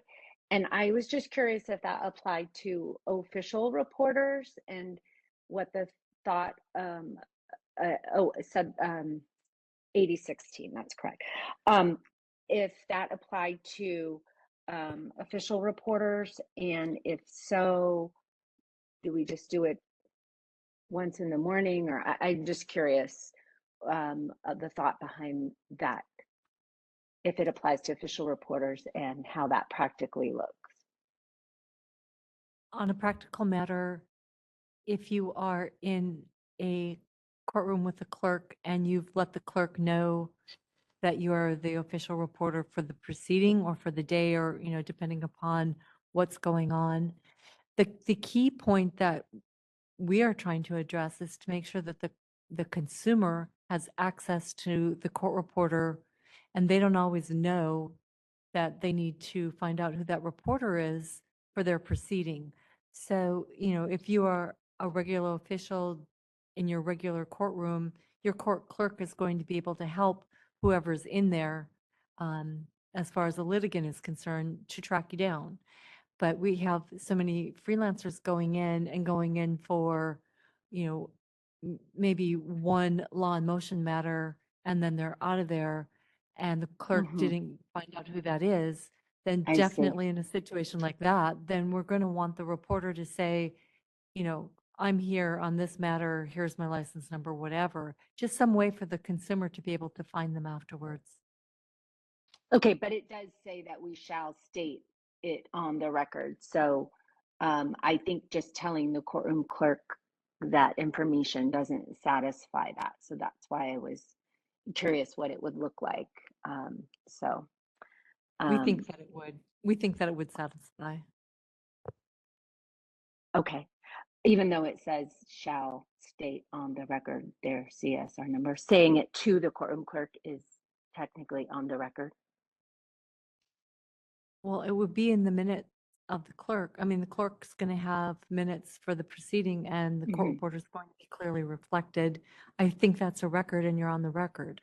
I don't think that the way it's phrased, they're saying the court reporter has to verbally state that in her record. It's just, there just has to be a record of that court reporter for the consumer to find. Okay. I just think that there will be potential confusion in reading that. So I just bring that to the attention of the board. And then can I just make one comment about provisional licensing? I fully support it and I look forward to mentoring anybody who comes into my court. So thank you. Thank you, Ms. Gaskell, and thank you for your patience. Thank you. Any other comments on WebEx? Yes, we do have a comment request from someone logged into WebEx as Shayna Gray. Shayna, I'm going to send you a request to unmute and you'll have 3 minutes. You're unmuted. You can begin. Thank you very much. I just wanted to piggyback off Ms. Gaskell quickly because the interpreters, well, first of all, my understanding of this legislation is it's a facet of license protection for consumers so that they know that they have a licensed reporter reporting their matter and not someone who is unlicensed pretending to be a court reporter. As we know, we have digital reporters who are showing up to proceedings and things like that. And the parties, much less the lawyers, don't even realize that they don't have a licensee taking down their proceedings. In court, the interpreters actually had to do something similar because they were having problems with people pretending to be licensed interpreters. And they had something similar in legislation passed. In court, every day, they have to state verbally on the record their full name and their license number, and that their oath is on file with the court. So that's what I was envisioning when I read this potential legislation in regards to official court reporters. So I had a similar question as Ms. Gaskell, if we were going to have to do this or if we would be exempt since we're actually employees and the fact that we have a license has already been checked by our employers. So I just wanted to add that in that area. And if I could then quickly go to the provisional licensing, I definitely agree it would be good for the courts because it's an organization. We have our managers, we have labor associations and unions that can work together to provide feedback to the legislature about how it's working and whether it's successful. I am concerned about the 1 year to get your exam because if they're working full time, it's going to be hard to make sure that they get all those legs passed. So I'd like to see it extended maybe to 2 years at least. I don't know if you have any way to recommend that. And that's it. Thank you very much. And we have a commenter, Michelle Caldwell.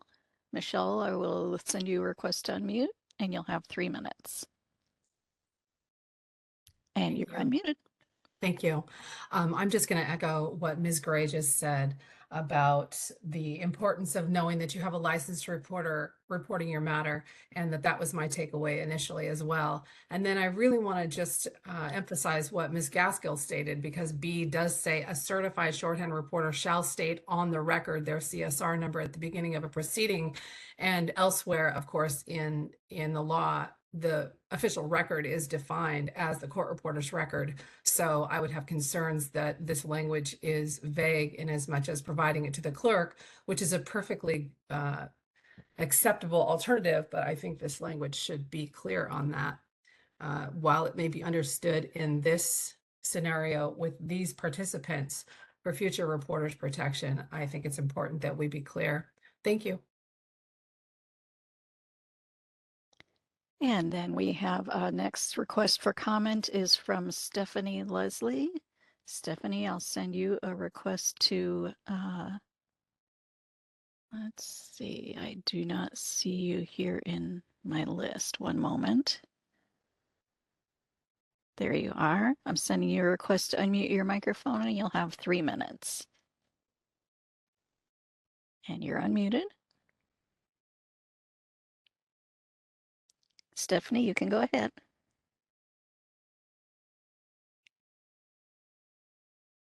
At this point, we cannot hear you, Stephanie.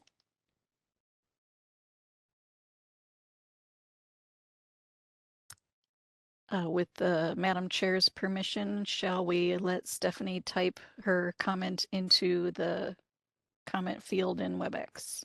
Yes. Thank you. Apologies for the technical issues, Stephanie.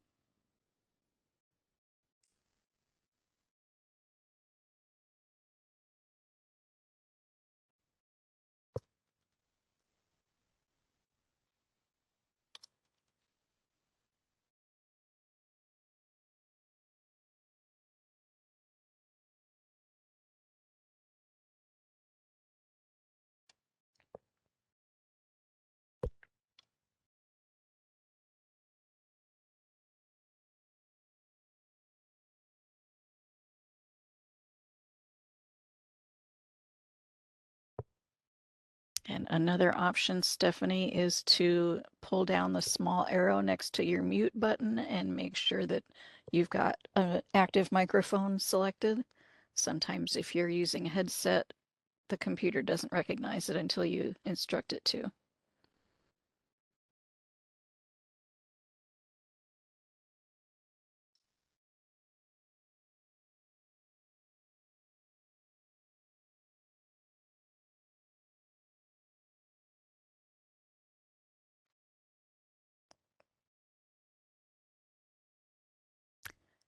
And Stephanie has let us know, she says, I can defer to Mary Pierce. Mary, okay, thank you. Mary has raised her hand, so I will send Mary Pierce a request to unmute your microphone.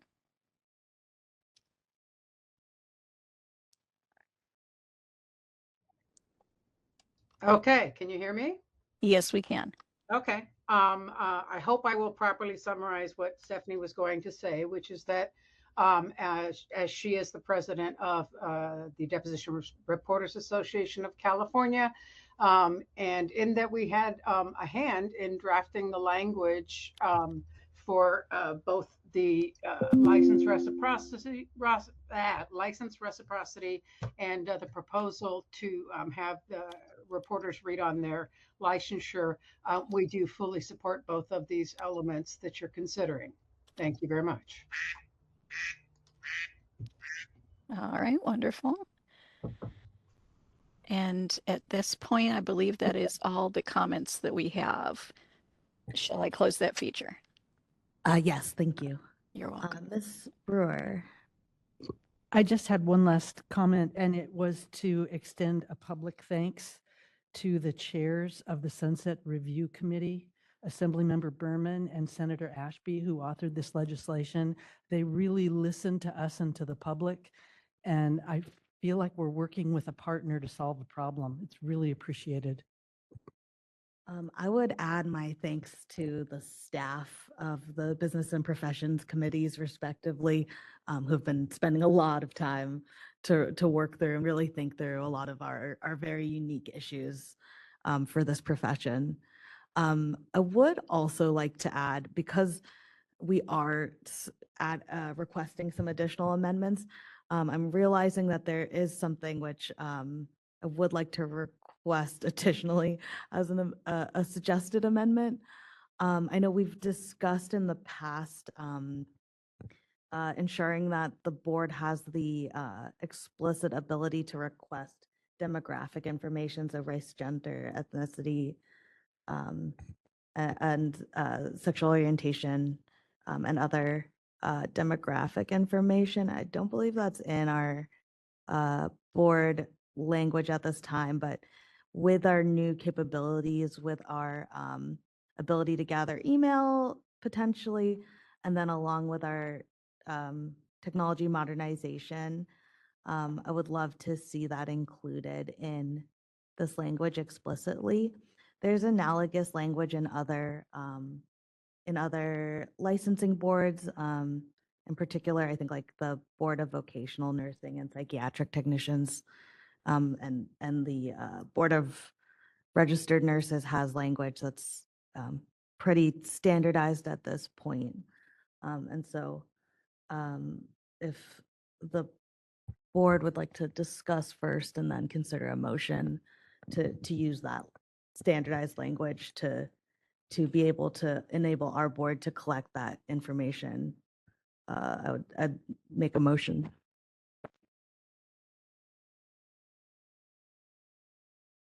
Ms. Brewer? Second. Okay, great. Any discussion on this motion? Seeing none. We will turn to WebEx, seeing no public comment in the room. This is the moderator. If anyone would like to make a comment on the motion, you may look for the question mark icon and click that. Type the word comment in the text box and click send. Or you may look for the hand icon and click that to raise your hand. Each speaker will have 3 minutes with a 30-second warning. Any comments on the motion?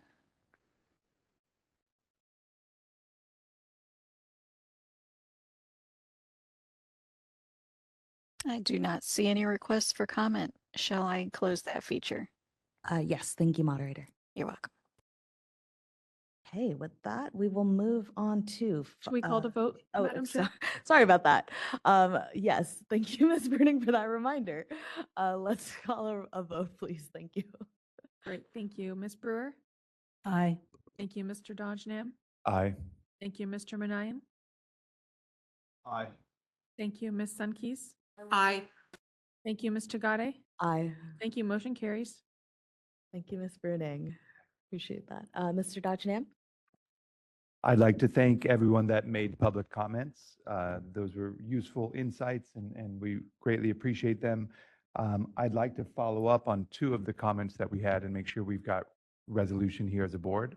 The 2 that still sound open to me based on what we heard from public comments, that I'd just like to discuss it as a group is one is a suggestion of increasing the time period for the provisional license, the associate license. Right now we have 1 year. Seems like a good amount of time to me, but I'd like to open up discussion on that. And then for me personally, I'm a little confused and could use some guidance and help from our legal team regarding the comments about the vagueness of on page 195 of section 8016 around whether it's sufficient to state in the record or it needs to be stated to the clerk. So I'd like to have the discussion before we close on that. Can we, Ms. Joffrey, would you mind addressing that second item first? Thank you. Yes, certainly. So I think that it can be read that this should be verbally stated on the record, much like one of the commenters said, like the translators do, and certainly nothing would prohibit that. There may be local concepts as to how to get that information, such as reporting it to the clerk. That it is on the record would be the most flexible for each of the courts to then accommodate. However, what we can also do is proceed with regulations once this term is in here, and we can kind of see how it's progressing or if there is still additional issues.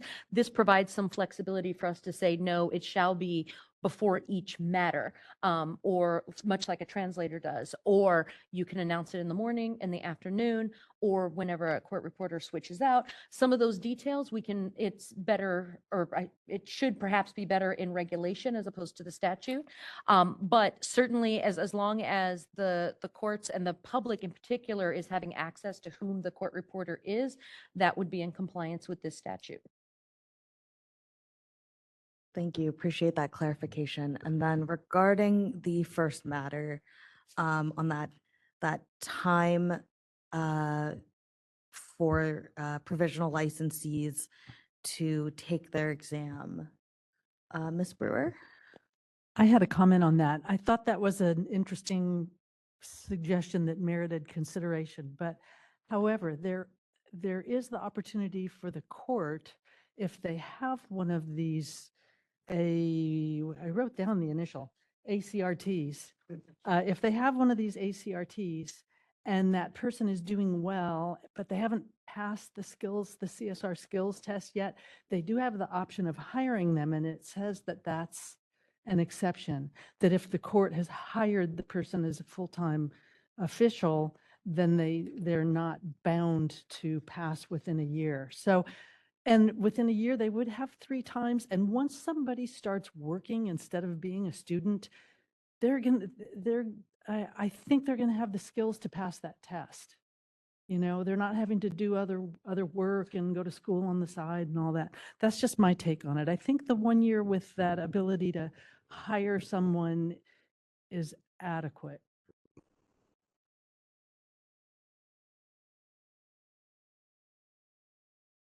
Thank you, Ms. Brewer. That's what I suspected. Kind of it's truly on-the-job training that you're getting every day. I just wanted to hear from those folks, those that are licensed folks among us to get that input. So great. Thank you for opening both of those up for discussion. I feel like I have great clarity on those. Thank you. Ms. Sunkis? I wanted to say that I agree with the 1 year requirement and do not think it needs to be, and nor should it be open to 2 years. Thank you, Ms. Sunkis. Yeah, I would second that, particularly as we're, again, piloting this as a first step of a potential part 2. Again, in terms of protection of the public, we really do want to be able to bring those folks into CSR licensure officially at within a certain range of time. And so, yeah, I do believe that at this time, the 1 year makes sense, and perhaps after seeing some data, that can be explored again. With that, let's turn to public comment one more time on this item before we move on. Seeing none in the room, could we turn to WebEx, please? Certainly. If anyone would like to make a comment on the issue, you may look for the hand icon and click that to raise your hand, or you may look for the question mark icon, click that, type the word comment into the text box, and click send. Each speaker will have 3 minutes with a 30-second warning. We do have a request for comment from Shayna Gray. Shayna, I'm going to send you a request to unmute, and you'll have 3 minutes. Just a quick follow-up. When we're in court, it's a job and a half. So where we're on the record all day, and then we have transcripts, which take up, depending on what assignment you have, can take up nights and weekends. So that's why I was thinking of it that way. And then, of course, we only have a certain amount of testing windows. It's not like you can just do it anytime. And any proctor situations, we don't know if the unproctored thing is going to happen or not. So sometimes through no fault of your own, you miss out on a testing cycle. So those were just my concerns, because everything is not completely under your control. That's why I brought this up. Thank you very much. And I see no further requests for comment. Shall I close that feature? Yes, thank you, moderator. You're welcome. All right, with that, we will move on to agenda item 10, license and certificate reciprocity, which is an update to where we are with the reciprocity process with NVRA's CVR certification. And I believe we are a little bit further on than an update. Ms. Fenner, will you give us our status report? I don't have access to the attendees, but I know that the Office of Professional Examination Services had planned to be here to do a presentation. This is the moderator. Do you have any idea who people are logged in by their name? What, Amy Welsh Grandy?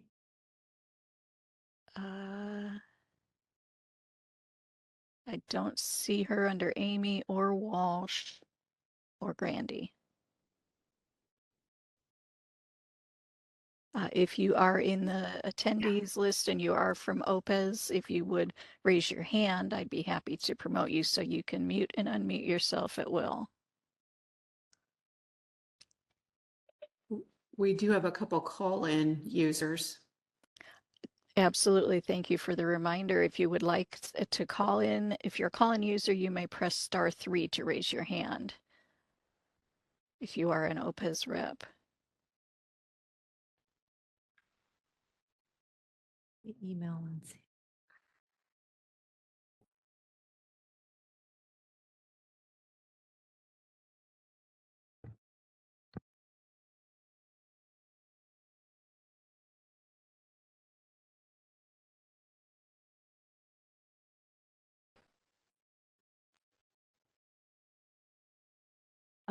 We'll have staff try to reach out to OPS. And why don't we move on and we can come back? We are going to table this item for now while we get OPS on the line. And we will we'll return to this item, but we will move on to agenda item 11 for now, which is our best practice pointers task force. Ms. Brewer, would you provide us a report, please? Yes, thank you, Chair Dugade. So Board Member Sunkeys and I were the co-chairs for what has so far been 2 half-day meetings of our task force. And we've had great participation from association representatives, Mary Pierce, and actually the licensed reporters, but coming from the associations, Mary Pierce and Brooke Ryan. And we've had a good diversity of location and practice areas and experience. We've had great public participation every time. We've had input from public members, and it's been a very productive and a good process, I think. So, and Ms. Sunkeys and I have worked well together to make sure the public concerns are heard and we get feedback, et cetera. So we met on May 30th for one morning, I think, and then on the 11th of June for an afternoon. And we were able to complete the first 3 best practice pointers, which are ready for a vote here. And then when we met again, we worked on best practice pointer number 11, which was video conference and remote reporting. We decided to take some of the big meaty ones out of order so that we could get those done. I think that we will need to meet several more times to get through all of them, but I don't know, after the next meeting, I think we'll have a good idea of how many more times we'll need to meet. So we have 3 that are ready here today. And I did have, just so you understand the process, I was contemporaneously keeping notes of what we were doing, and I did it on a Google Drive document and then provided it to Ms. Fenner afterwards. And so any of these corrections, I take full blame for because I had an ongoing contemporaneous document. So I do have a few corrections or suggestions. So starting on best practice pointer number 1, we discussed having all the code sections be a hyperlink, which I think that'll happen when we have the final best practice pointers, but I just wanted to mention that. So that would relate to the second line there, California Code of Regulations. I would add a comma, California Code of Regulations, comma, Title 16. And then on the next line, it says Division 24, Article 8, Section 2475, comma. And related to the word section, I noticed throughout the document in other places, we did not have the word section. So I'm just wondering if we should be consistent, either have it or not have it. So line 5, we have the same thing, Business and Professions Code 8017. If we want to have the word section, it would go there. Next paragraph, some common reasons include, I would insert to interrupt include. The fourth bullet point, attorneys resume questioning while reporter is still marking exhibit. And then I'm once again the comma police. The last item under the how above in depositions, be polite, comma, but firm, comma, and loud. The third item up from the bottom of the page, Your Honor, please have the questions/answer/objection. I would take out the S on questions and make it question. And then on the next page, second paragraph under transcript production, I know we are doing inclusive speak now, but themself is not in the dictionary. In the alternative, the reporter may add themself as a speaker. So I'll leave that to our capable and experienced executive officer to decide if that's how we want it to be. Next paragraph, note, the stenographic notes, that's one that should be stenographic/voice. And we tried to catch that everywhere, but maybe a search just to be sure we didn't miss any of those. And the start of the next paragraph pursuant to Government Code 69957. Once again, that's one of those, do we want section or not, and hyperlink. Okay. And can I go ahead? Anybody have? Okay. Pointer number 2. If we skip down reasons to go off the record, some possible reasons include, once again, it's section and a hyperlink. And the first time CCP occurs, do we want to say Code of Civil Procedure? Is that necessary or not? I throw that out there. Under pointers, CCP 2025, that's another one for section if we want it.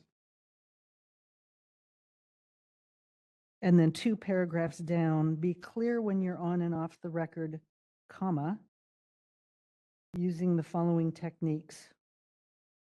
First bullet point, state clearly, comma, we are off the record, comma, close quote.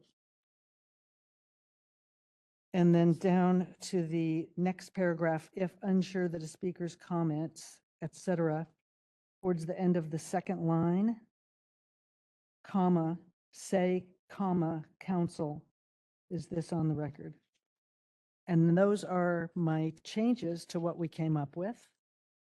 And we've pretty much substantially completed practice pointer number 11. We were just going to all take the opportunity between meetings to read it because it was a substantial item and come back if we had any anything that we noticed and move on from there. And I thank everybody who participated, and most especially my co-chair, Ms. Sunkis. I think it's a really productive and good process, as well as staff who were at the meetings and very helpful. Wonderful. With that, thank you so much, Ms. Brewer, for all your work and your attention to detail. We always appreciate it. Why don't we do comments from the board first? Mr. Dodgenham. First, I'd just like to add my thanks. I know this is a lot of work, and so want to thank both you, Ms. Brewer, and Ms. Sunke, and everyone else that worked on these. These best practices are actually my favorite thing on our CRB website. I think they're really very helpful to everyone, and invite anybody from the public to share any comment. My one question was on best practice pointer number 2, near the bottom when we give the pointers to be clear when you're off the record. It was just unclear to me as a layman. Are we saying that the court reporter should follow all 3 of these steps or any of these steps? I know there might be a way to clarify that. But again, great work all the way through.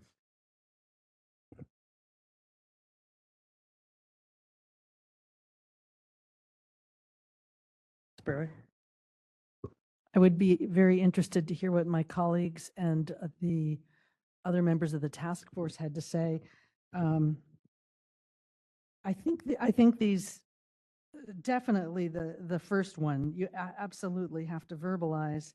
And I think the other items are more if people aren't paying attention or continue to speak. So I don't know if we need to point that out, and I would wait to hear from my colleagues.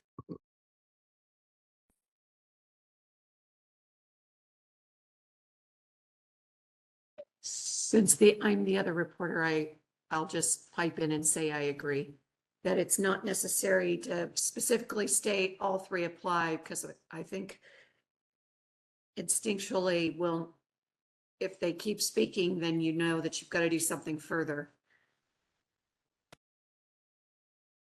Thank you, Ms. Sunkeys, and thank you, Ms. Brewer, for that clarification. Other comments or questions from the board? Ms. Sunkeys?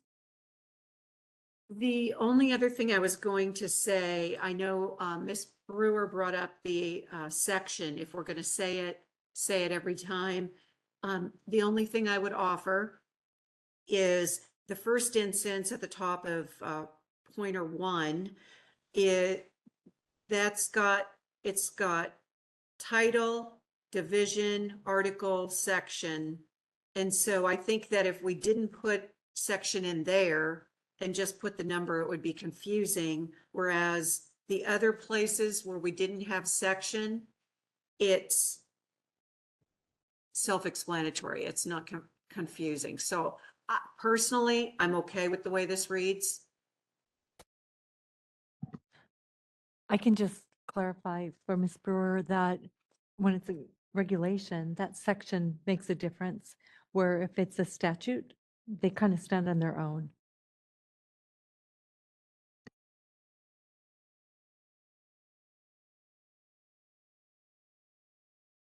Any other questions or comments from our board members? Seeing none, we'll turn to public comment. There's none in the room, so we will turn to WebEx. Thank you. If anyone would like to make a comment on the task force work, you may look for the hand icon and click that to raise your hand, or you may look for the question mark icon, click that, type the word comment into the text box and click send. Each speaker will have 3 minutes with a 30-second warning. We do have a comment from Mary Pierce. Mary, I'm going to send you a request to unmute and you'll have 3 minutes. You're unmuted. Thank you. I just wanted to thank Chair Brewer and Co-Chair Sunkeys for their exceptional leadership. And I want to thank every member of the group for what I think has been it is painstaking, but a very productive and collegial and collaborative group that I think is going to produce a final product that will be a benefit to consumers and licensees alike. Thank you. And I do not see any further request for comment. Oh, we do have Anna Costa. I will go ahead and send you a request to unmute. And you'll have 3 minutes.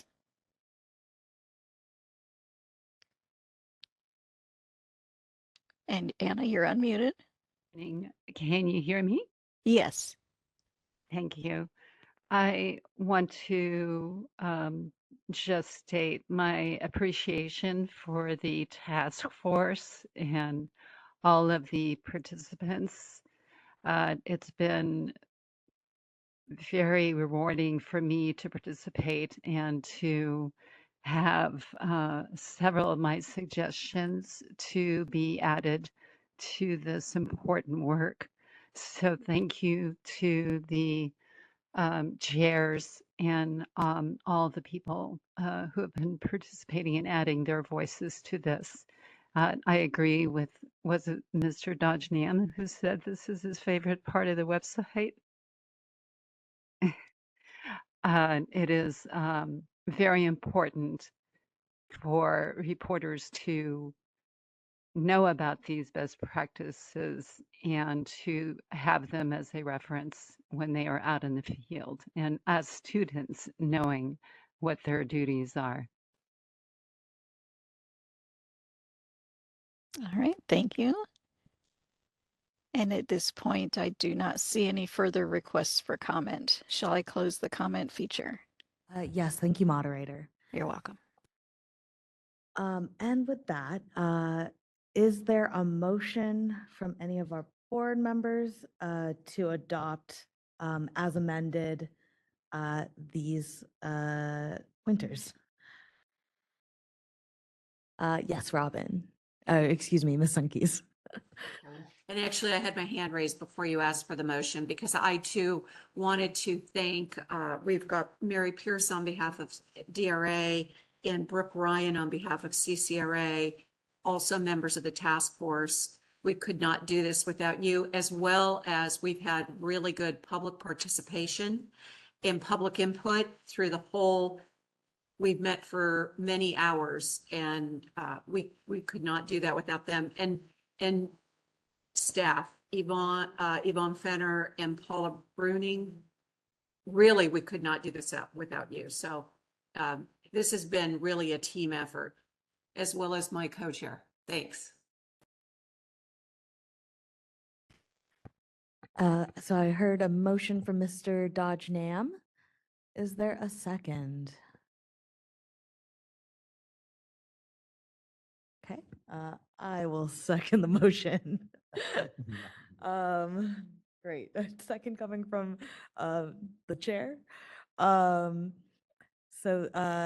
before I take the vote, again, thank you so much to our chairs. This is really, really wonderful piece of work, and to our task force members and to everyone who participated. So with that, we will open up to public comment one last time.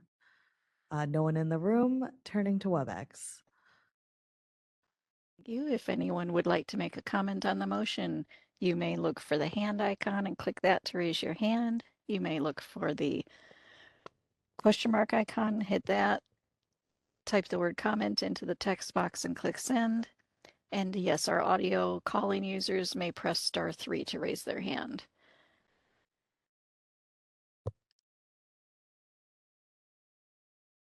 And I do not see any requests for comment. Shall I close that feature? Yes, thank you. You're welcome. With that, Ms. Burning, would you take the vote? Yes, thank you, Ms. Brewer. Aye. Thank you, Mr. Dodge Nam. Aye. Thank you, Mr. Manayan. Aye. Thank you, Ms. Sunkeys. Aye. Thank you, Mr. Gade. Aye. Motion carries. Thank you, Ms. Burning. And we will now move back to agenda item 10, our license and certificate reciprocity, which is an update, as I mentioned, to where we are with the reciprocity process with NVRA's CVR process, certification, excuse me. We have with us Amy Welch-Gandy from OPS, I believe on the WebEx at this time.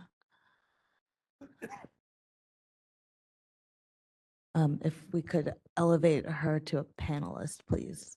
Perfect. Yes, and you do have the ability to unmute yourself as you need to. All right, good morning. I'm also going to try to turn on my video. Just give me a second. Okay, great. I think it's on. We do not see you yet. Don't see me yet. Okay. On the bottom row of the WebEx, you should have a start video button. Oh, I and see. if you click it, Yes. Thank there you. you are. And I am also joined by OPES Chief Heidi Linzer.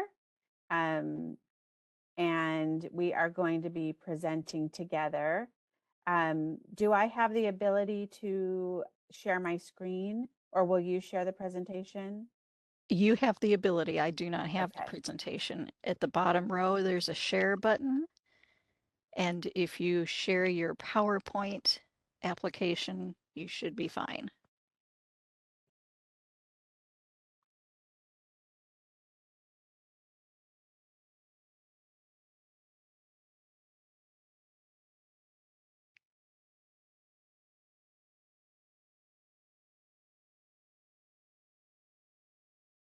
Are you seeing my Not yet. PowerPoint? Not yet. Okay. If you would like to email it to me, I'd be happy to present it, but that will take a moment. There it's, okay, we see your desktop. Oh, but you don't see the presenter view. Okay, hold on. We do see the presenter view. Yeah, I mean, you see the, yep, sorry about that. No There's so many different, I'm used to Teams. So exactly. let me just share again, share the.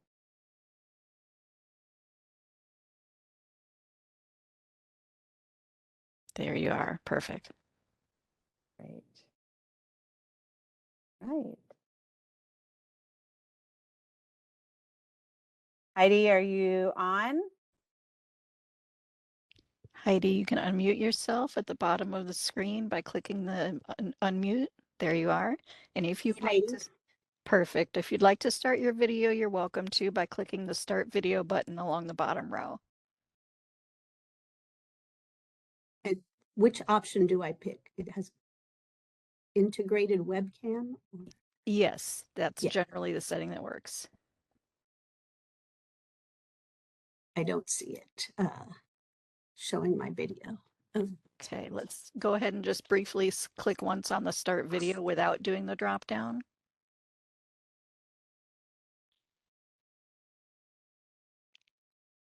There you are. Oh, right. Okay. Good morning. Thank you. Thank you for inviting us to present. I'm going to get started, and then Amy's going to do some of the presentation in the middle.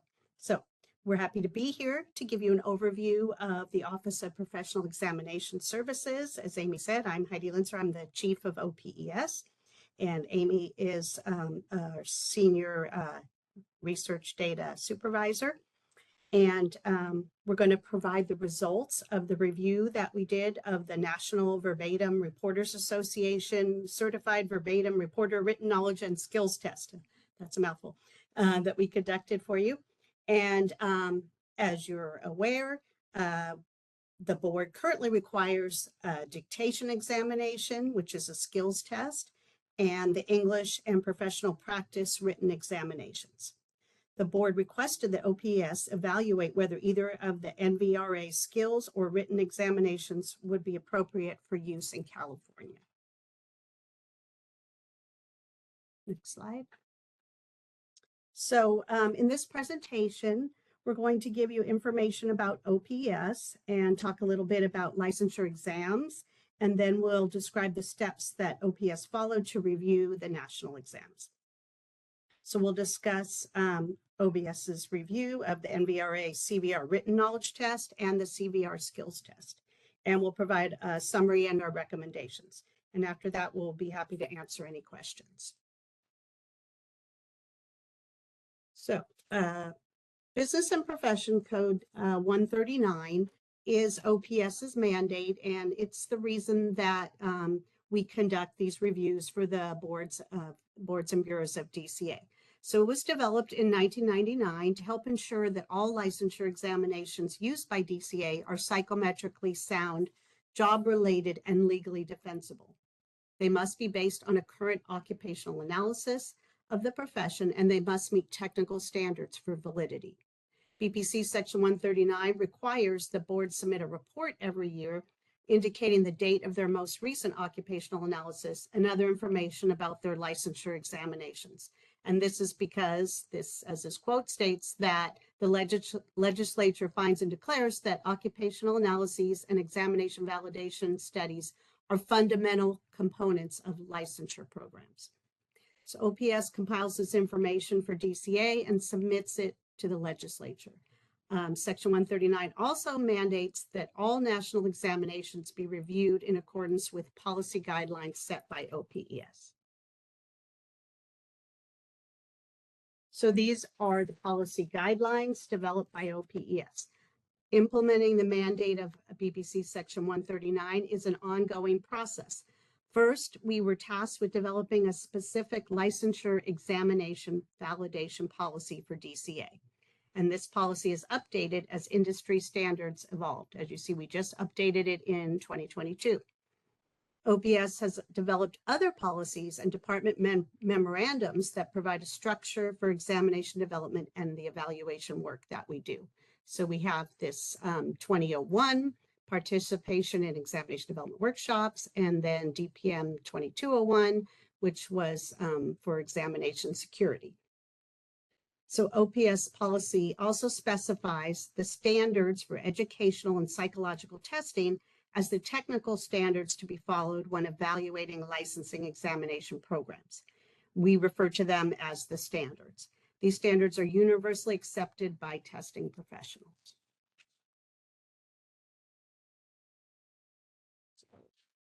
OPS services, in case you're not familiar, we currently work with DCA's boards, bureaus, and committees through intra-agency contracts. We develop California-specific licensure examinations, and we evaluate national examinations used for licensure in California. We also provide consulting to all of DCA programs on examination-related issues or questions they may have. This service is provided through pro rata funds. OPS has a staff of 11 test specialists who are educated and trained in licensure examinations and in development and validation. We make our recommendations based on law, DCA policy, professional guidelines, and technical standards. So taking a look at the big picture, purpose of licensing, which is why we're all here, as all of our boards and bureaus work very hard to protect the public. DCA's mission, as you all know, is to protect the public. And how do licensing exams fit in there? Purpose of licensure examinations is to identify those candidates who can practice safely and competently from those who cannot. When licensure examinations are developed, it's critical that the examinations protect consumers while not limiting access to occupations. It's a balance between those two goals. An occupational analysis is a study of a profession to identify those critical tasks and knowledge necessary for competent practice. The OA ensures that the examination is job-related and legally defensible. Subject matter experts, or SMEs, as we call them, are new and experienced licensees who are currently practicing and in good standing with the board. SMEs participate in all phases of the OA and the examination development. So that's some general background about OPS and licensure examinations. And now I'm going to turn the presentation over to Amy, and she's going to talk about national exams and the OPS review of the NVRA examinations. All right. As Heidi mentioned, I'm going to talk about national examinations.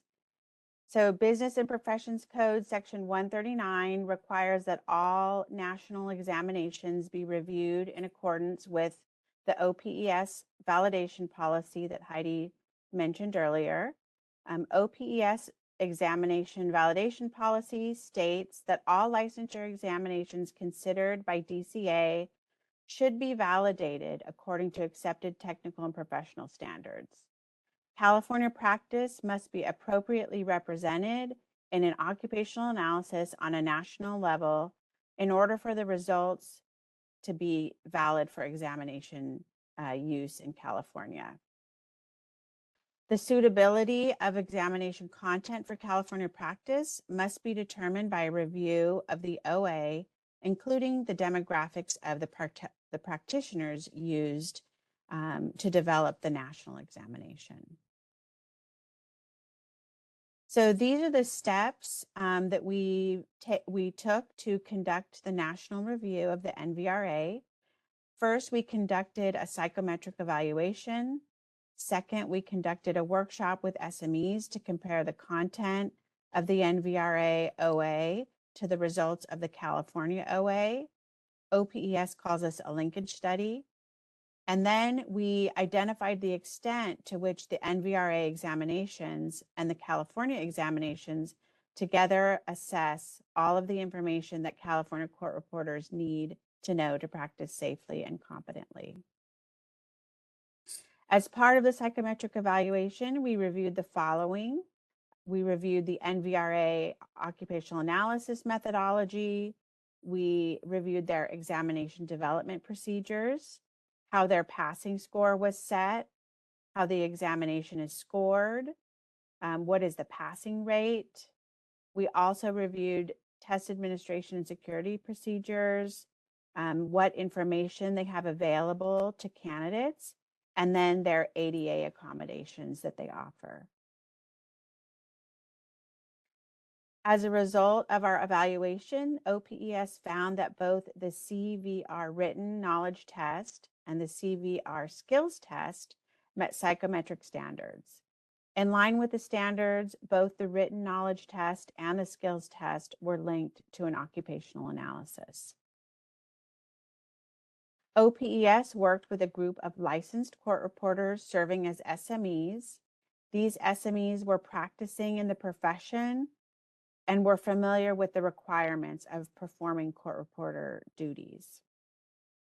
OPES worked with the SMEs to link the written knowledge test to the English and professional practice examinations. And in linking the written knowledge test with the English examination, the SMEs found that all of the content assessed by the English exam was covered on the written knowledge test.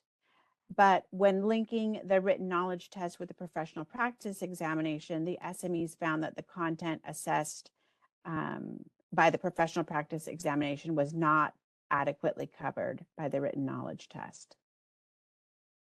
As a result, OPES working with the SMEs found that the written knowledge test should not be considered for reciprocity or for initial licensure in the place of the English and professional practice examinations at this time. OPES worked with the same SMEs to evaluate and compare the format of the CVR skills test with the format of the California dictation examination. The format of the CVR skills test had several key differences from the California dictation exam. For example, the skills test uses 2 voice, while the California dictation exam uses 4 voice. The skills test requires only 5 minutes of continuous writing, where the dictation requires 10 minutes of continuous writing. The skills test is taken in 3 sections, while the dictation exam is given in 1 setting. Despite these differences, the SMEs concluded that the CVR skills test sufficiently assesses practical demonstration of the skills required for competent entry-level practice for California court reporters. In summary, OPES found that the CVR skills test meets standards and adequately assesses practical demonstration of skills for entry-level California court reporters. OPES supports the board's consideration of the CVR skills test as an option under the licensure examination requirements or for reciprocity in California. The California written knowledge test meets psychometric standards, but the content of the professional practice examination is not adequately assessed by the CVR written knowledge test. OPES recommends that the board continue to require the professional practice examination at this time. And we would be happy to answer any questions that you may have.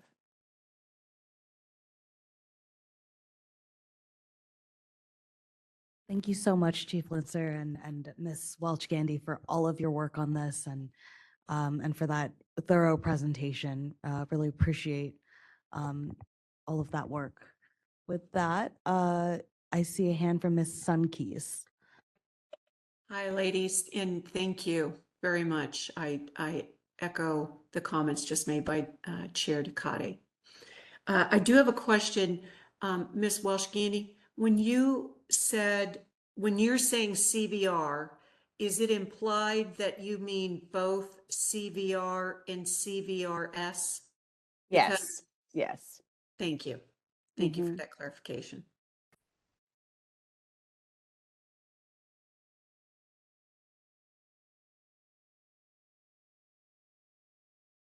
Seeing no further questions or comments from our board, we'll turn to public comment.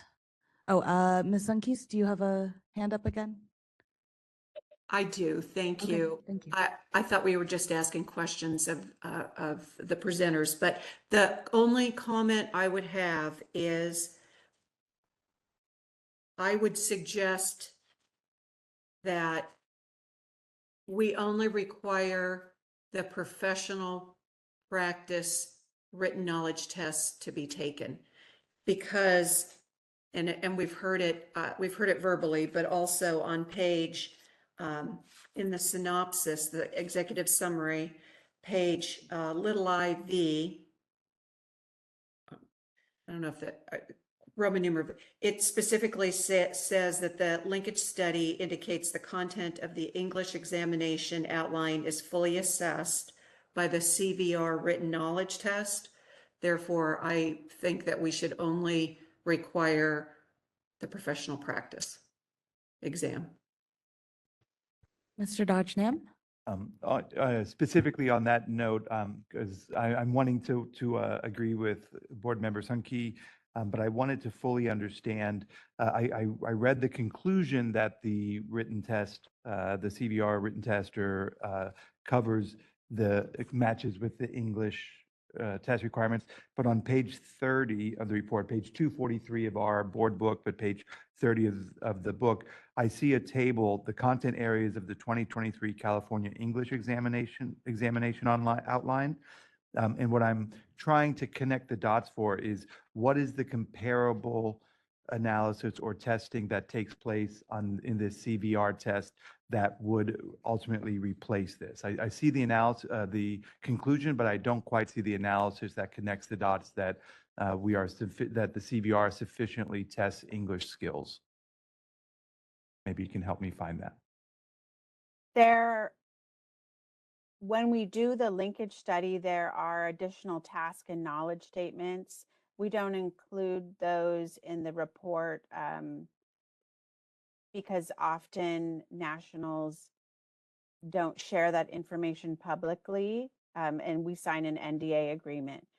So in the workshop that we did, the linkage study, we looked at all of the tasks on the English dictation professional practice examinations, and we linked those with the task and knowledge statements for the two CVR, the CVR exams. And I think for the CVR written, the S, they have the same task and knowledge statements.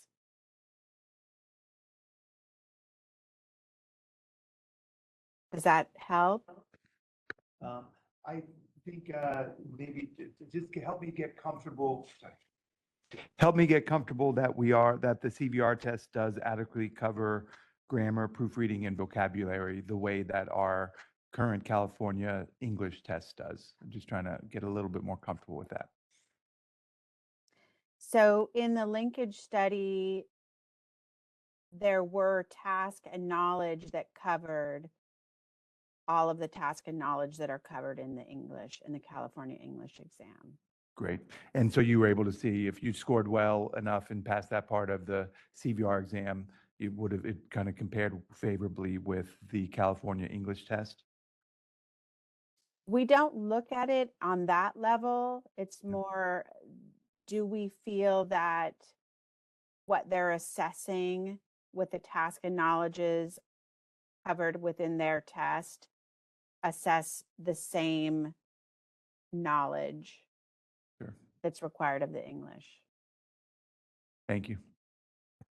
Thank you. Ms. Brewer? So I have been an SME and retaken the test. I've done item writing. I've done all the aspects of the testing for NCRA and for our CRB workshops. And I know we need people. So I guess I haven't taken the CVR written knowledge test. So I think that perhaps I was making an assumption that it's quite similar to the RPR written knowledge test. And I am of the opinion that our our CSR English test is more challenging and goes into more detail and tests more items. For instance, it tests whether or if. It tests a lot with a lot more nuance. Now, whether that's necessary or not, I mean, I'm kind of a nitpicker. And I don't want to, you never would have guessed, right? And I don't want to prevent qualified candidates if this is acceptable, or not just acceptable, if it's found to be to test the knowledge areas for an entrance level. I don't want to prevent that, but I kind of, I'm on the fence. That's all I'll say. Thank you for that. And again, always appreciate your expertise, Ms. Brewer. And I think that's such a key distinction too, is that that threshold of what is entry level is what we're considering. Ms. Sunkis. Thank you. That's what I was just going to point out, is to remind my Ms. Brewer that we're testing for entry-level skill. And just because we've done something forever and ever does not necessarily mean that that's how it should be done going forward. At the last meeting, we voted to change the format of our CSR exam. So I defer to the experts and to this very extensive process that was gone into, and if it meets the standards that have been set for California testing of court reporters, I think that it's appropriate. Thank you. Thank you, Ms. Sunkis. Any other comments or discussion from our board? If I could ask our experts from OPS to stay on for just a couple more moments, we'll turn to public comment. I'll ask that when you're providing public comment that you direct your public comment to the board, and then we'll turn to our experts afterwards for any clarification of your questions. With that, we have no public comment in the room. Could we turn to WebEx, please? Certainly. If anyone would like to make a comment on this issue, you may look for the hand icon and click that to raise your hand. You may look for the question mark icon, click that, type the word comment into the text box and click send. And our call-in users may press *3 to raise their hand. Each speaker will have 3 minutes with a 30-second warning. So we will begin. We're attempting to go in order. The first request to speak is from Janine Morphus. And Janine, I'm going to send you a request to unmute your microphone, and you'll have 3 minutes. And you're unmuted. And I took the CVR in January and the CSR in April, and I passed all legs the first time. I was a CSR machine writer in Washington, so I have a lot of experience. And on the CVR written test, I don't remember English questions at all. I just don't. And I don't know if the board has looked at their study guide, but I don't believe it's based on English at all. So what are you going to do to actually review the material?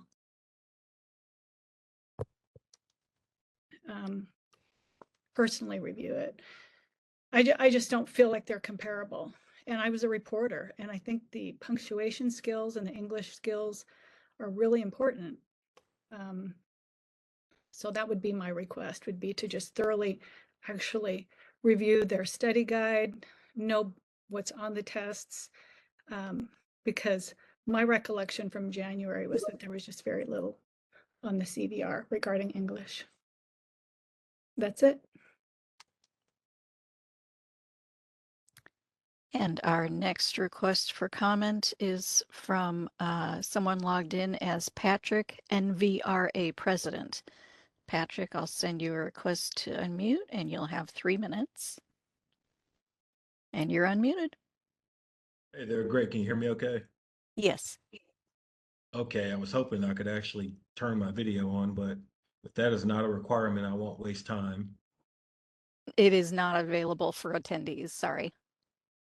Well, that makes it easy. Okay, thank y'all. I just wanted to say I appreciate the discussion. I am president of the National Verbatim Reporters Association.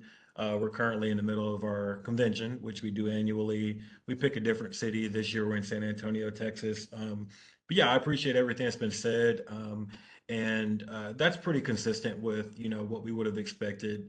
Our written knowledge test is probably more of a general test for court reporters. Our skills test is pretty robust.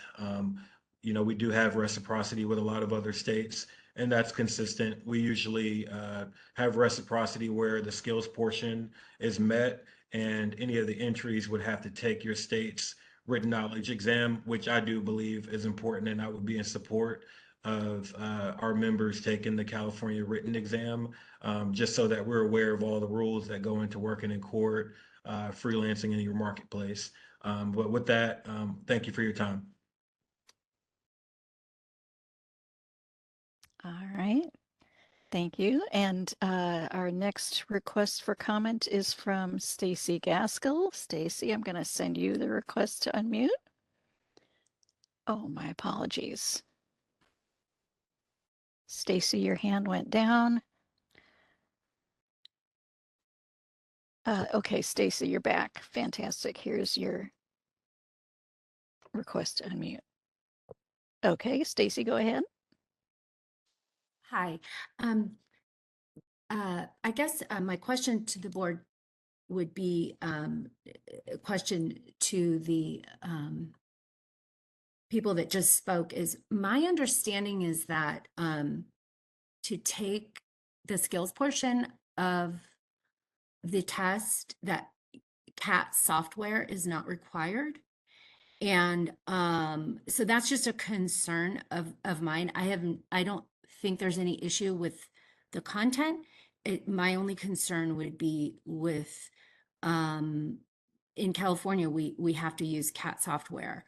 And so that would be my major question and concern is that we're licensing, we're having reciprocity in licensing these people and they don't have to use or learn CAT software. So that's my comment. Thank you. Thank you. And the next, let's see, the next commenter is Shayna Gray. Shayna, I'm going to send you your request to unmute and you'll have 3 minutes. 1 second. So again, it's Shauna. Actually, it looks like Shayna. My Sorry. apologies. No, it's no problem at all. I'm used to it. I just wanted to quickly say, this is a great presentation. Thank you so much for doing this. I definitely support it, as Patrick mentioned, just for it being for the skills portion, because with the RPR and CVR, we definitely see these folks passing our state exam at high numbers. But for California, I just think that the written is so important. So I think it should just count for that one leg of California certification, which is the skills portion. And we should still continue to require the written portion for our applicants. Thank you very much. Thank you. Our next request for comment comes from Veronica Gerstner. Veronica, I'm going to send you a request to unmute and you'll have 3 minutes. And you're unmuted. You can hear me? I apologize. Yes. Okay, Yep. hi. So my name is Veronica Gerstner. I reside in rural Northern California. I did want to point out that on the presentation, it stated that there was only a 5-minute test. There are actually 3 5-minute tests.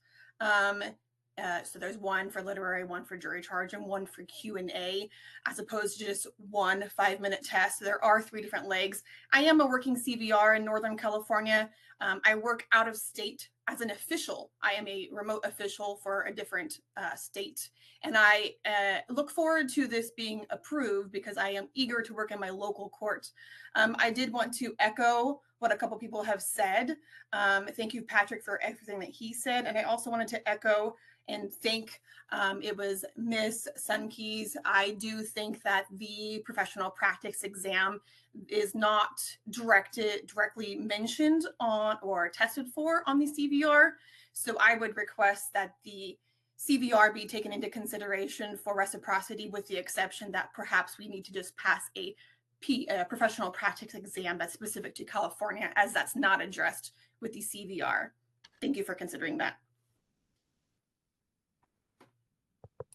Thank you. Our next request for comment is from call-in user 7.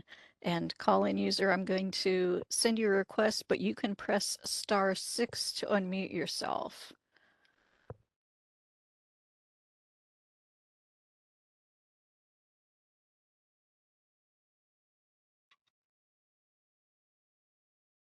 And you're unmuted. Hello, my name is Heather Williams. I'm a current applicant to take the CSR skills exam next week. And I am a person who passed the CVR and qualified via that route. So I'm very thankful that that route exists. I did want to comment, though, on what a previous speaker had said about the fact that the CVR allows the test to be taken with a recorder.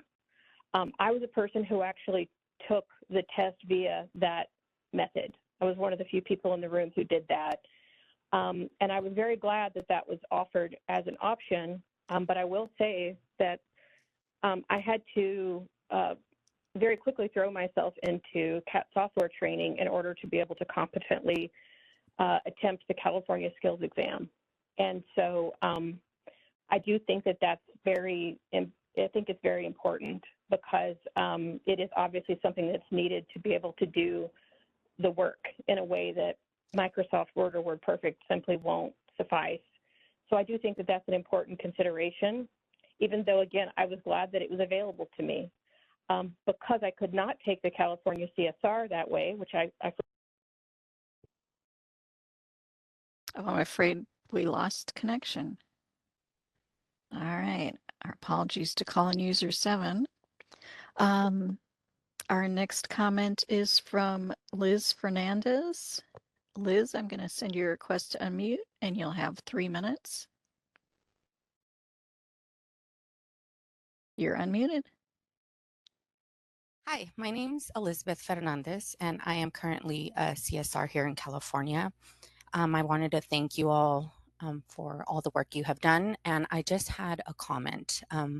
I have taken the NCRA test, and I was a reporter, or I am still at RPR, and I took the California test. And I will say that in taking both written tests, they are different.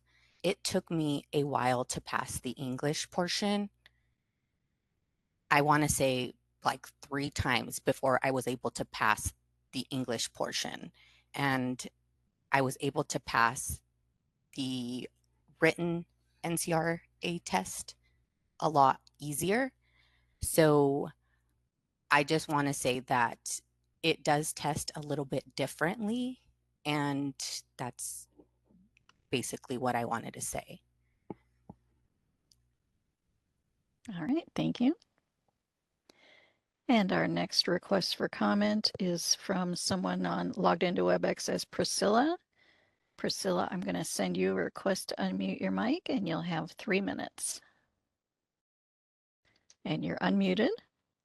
Okay, thank you. This is Priscilla Galtney. I just wanted to say I 100% agree with Shauna Gray's comments. I do believe all applicants should have to take both the English and the professional practice. I think I believe that is best for them to be ready for the working world. And I think that's all I have to say. All right, thank you very much. And that is the end of our requests for comment. Shall I close that public comment feature? Moderator, can we check one more time if call-in user 7 is still on the line? Right.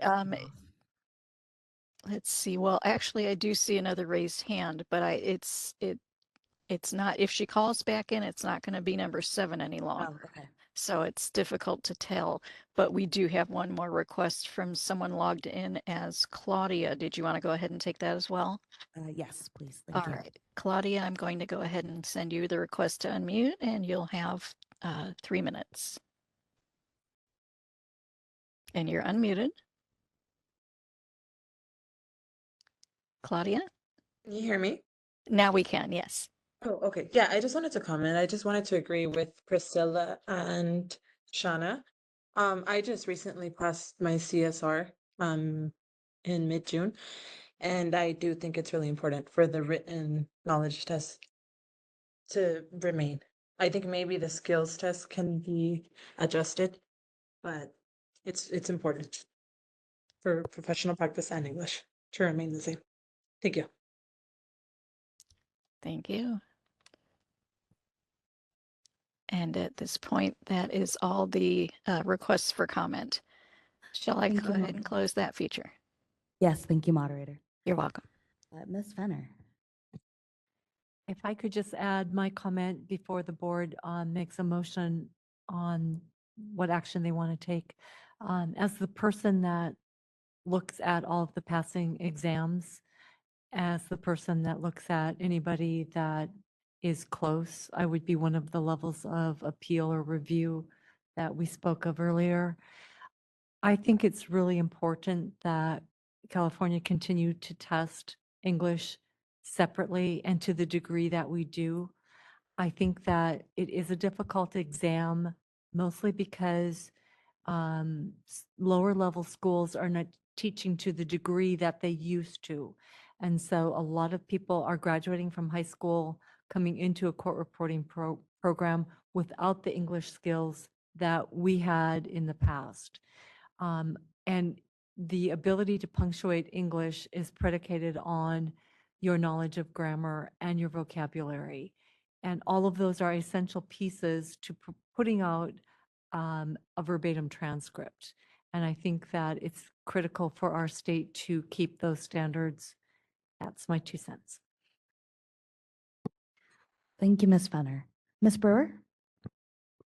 I'd like to speak to that point as well. I just can't get over the hump in the road of going to the English or not requiring candidates to take our English written knowledge test. I would ask the OPES representatives exactly how many questions the CVR written knowledge had on English, but I don't think, unless I actually looked at that test, that I could be satisfied, because I know our California test is more sophisticated, and I don't think it's unnecessarily unsophisticated. You know, I've also had the instance, I managed reporters, as I'm sure many other people have too. I looked at transcripts. I mean, you can imagine, I went through them with a fine-tooth comb, and people aren't, even with our test, people are not really up to the bar.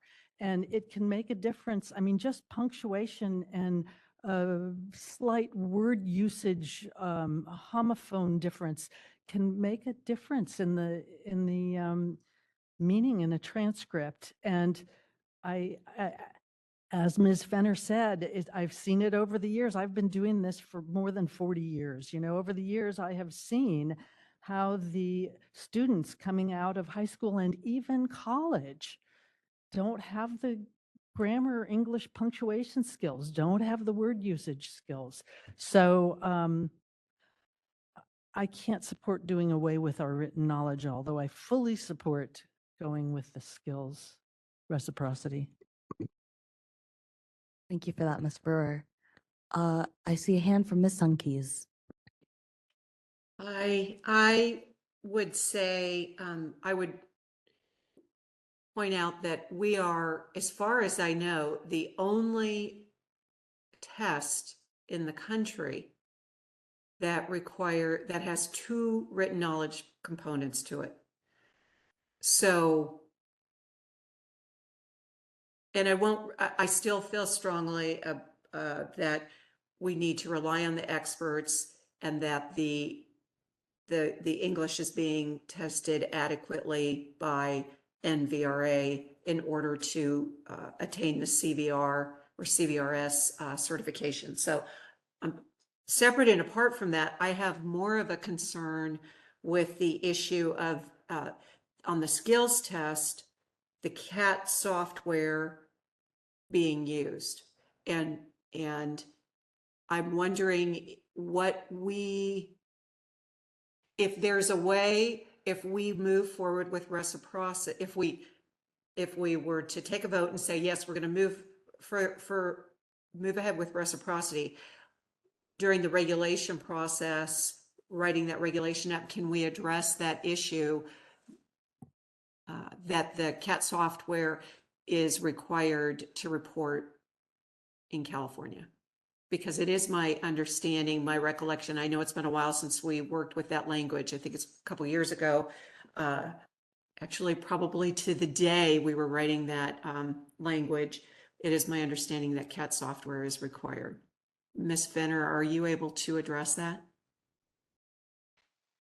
I see it as two separate issues. I don't know how you can say their skills test is adequate for our purposes for testing entry-level skills, but then restrict what equipment they use for their testing.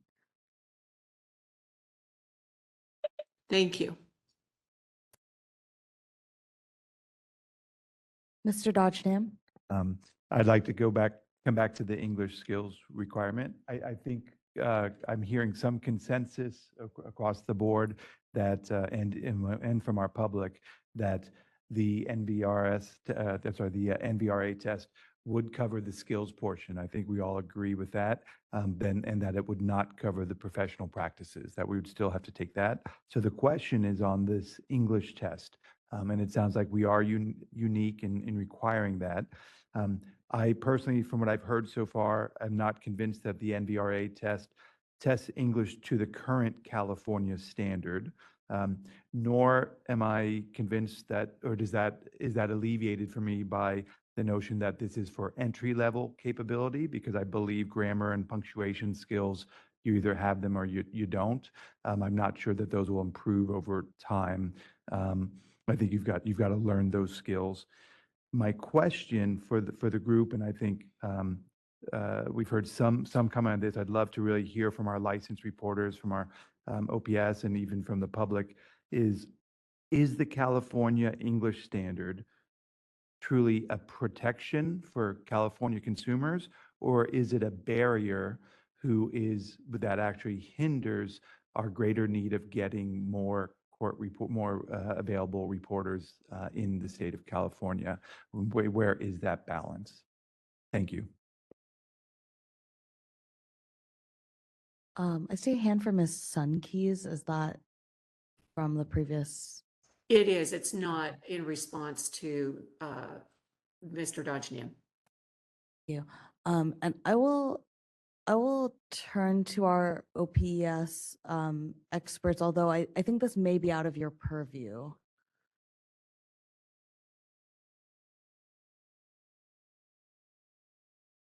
I think that it is.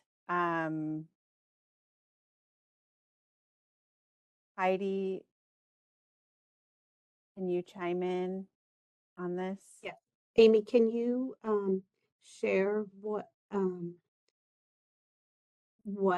the SMEs during the linkage study, can you share a little more about what they thought about the English parts of the NVRA? Only that they felt that the tasks required in the California English examination outline were covered. I can say, in California, there is a full English exam. For the CVR, it's a part of the exam. So there is that difference. they felt that the content was covered, but you know, I don't recall that we discussed the difference of having, you know, a full exam testing English versus an exam that covers other things, including English. So they felt that what the content being measured on the current English exam was covered. It's, of course, not as extensively because it's its own exam. So I just wanted to clarify that to confirm what it's not identical, that it's covered, but not at the same breadth, probably, in depth. But that is typical when boards, you know, we work with many boards and bureaus at DCA. When a board makes a decision to switch from a state-specific, state-based exam that they have total control over to a national, there's going to be a trade-off in that the national is not going to cover certain things at the same depth and breadth. That's just typically goes without saying. So you are correct to consider that factor. Thank you so much for that answer. And does that address your concern or your question, Mr. Dodgenham? I'd love to, I know Board Member Sankey has something else to bring up. I'd love to hear. I think we heard from Board Member Brewer. I'd love to hear from Board Member Sankey, who's a licensed reporter, to perspective on this as well. And before we do that, I think that perhaps we need to tease out the question a little bit more, because I think there are two questions baked into that. And one is whether English is a necessary entry-level skill. And unfortunately, that question is not the question at hand. So, and the question at hand is whether the NVRA test, the CVR, is equivalent to what we have right now in California, such that we can provide reciprocity. And so I think maybe separating out those questions will help direct this conversation. But with that, Ms. Sunkeys, did you have your hand up again? I do. And I'd like to, this question is directed to Ms. Welsh-Gandy. It is my recollection that at the end of your presentation, you said that OPES is recommending that the CRB offer reciprocity with the CVR, with the caveat that they have to take the professional practice written knowledge exam. Is that correct? Our recommendation is for the board to consider the skills test for either licensure or reciprocity, and to continue using the professional practice. We left it open regarding the English. The English met standards. The English is covered as far as task and knowledge required. But we didn't say either way. I think our thought was to continue using it because it's in the report, I believe. Let me go to the report real quick.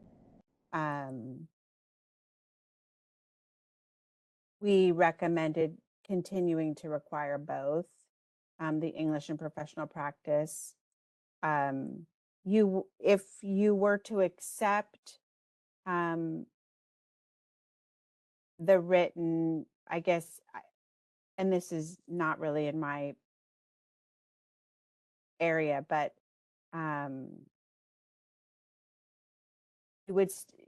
you would be having to accept people who have taken the skills and then taken the written and then require the professional practice after that. So they would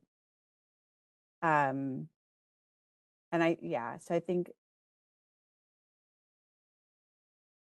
the professional practice is not covered, the skills is, the English is, so it's kind of up to, we wanted to leave it up to the board to make that decision regarding the English. Thank you. Weren't we concerned, Amy, that then they would have to take more. 3 exams. Right, Mhm. 3 exams, too many exams. Right. Or 4, 2. Are you ready to take a motion, Chair Tagare? Due to our timing, I believe we are required to take a break at this time, unfortunately. And so I believe we will have to pause discussion. Gonna-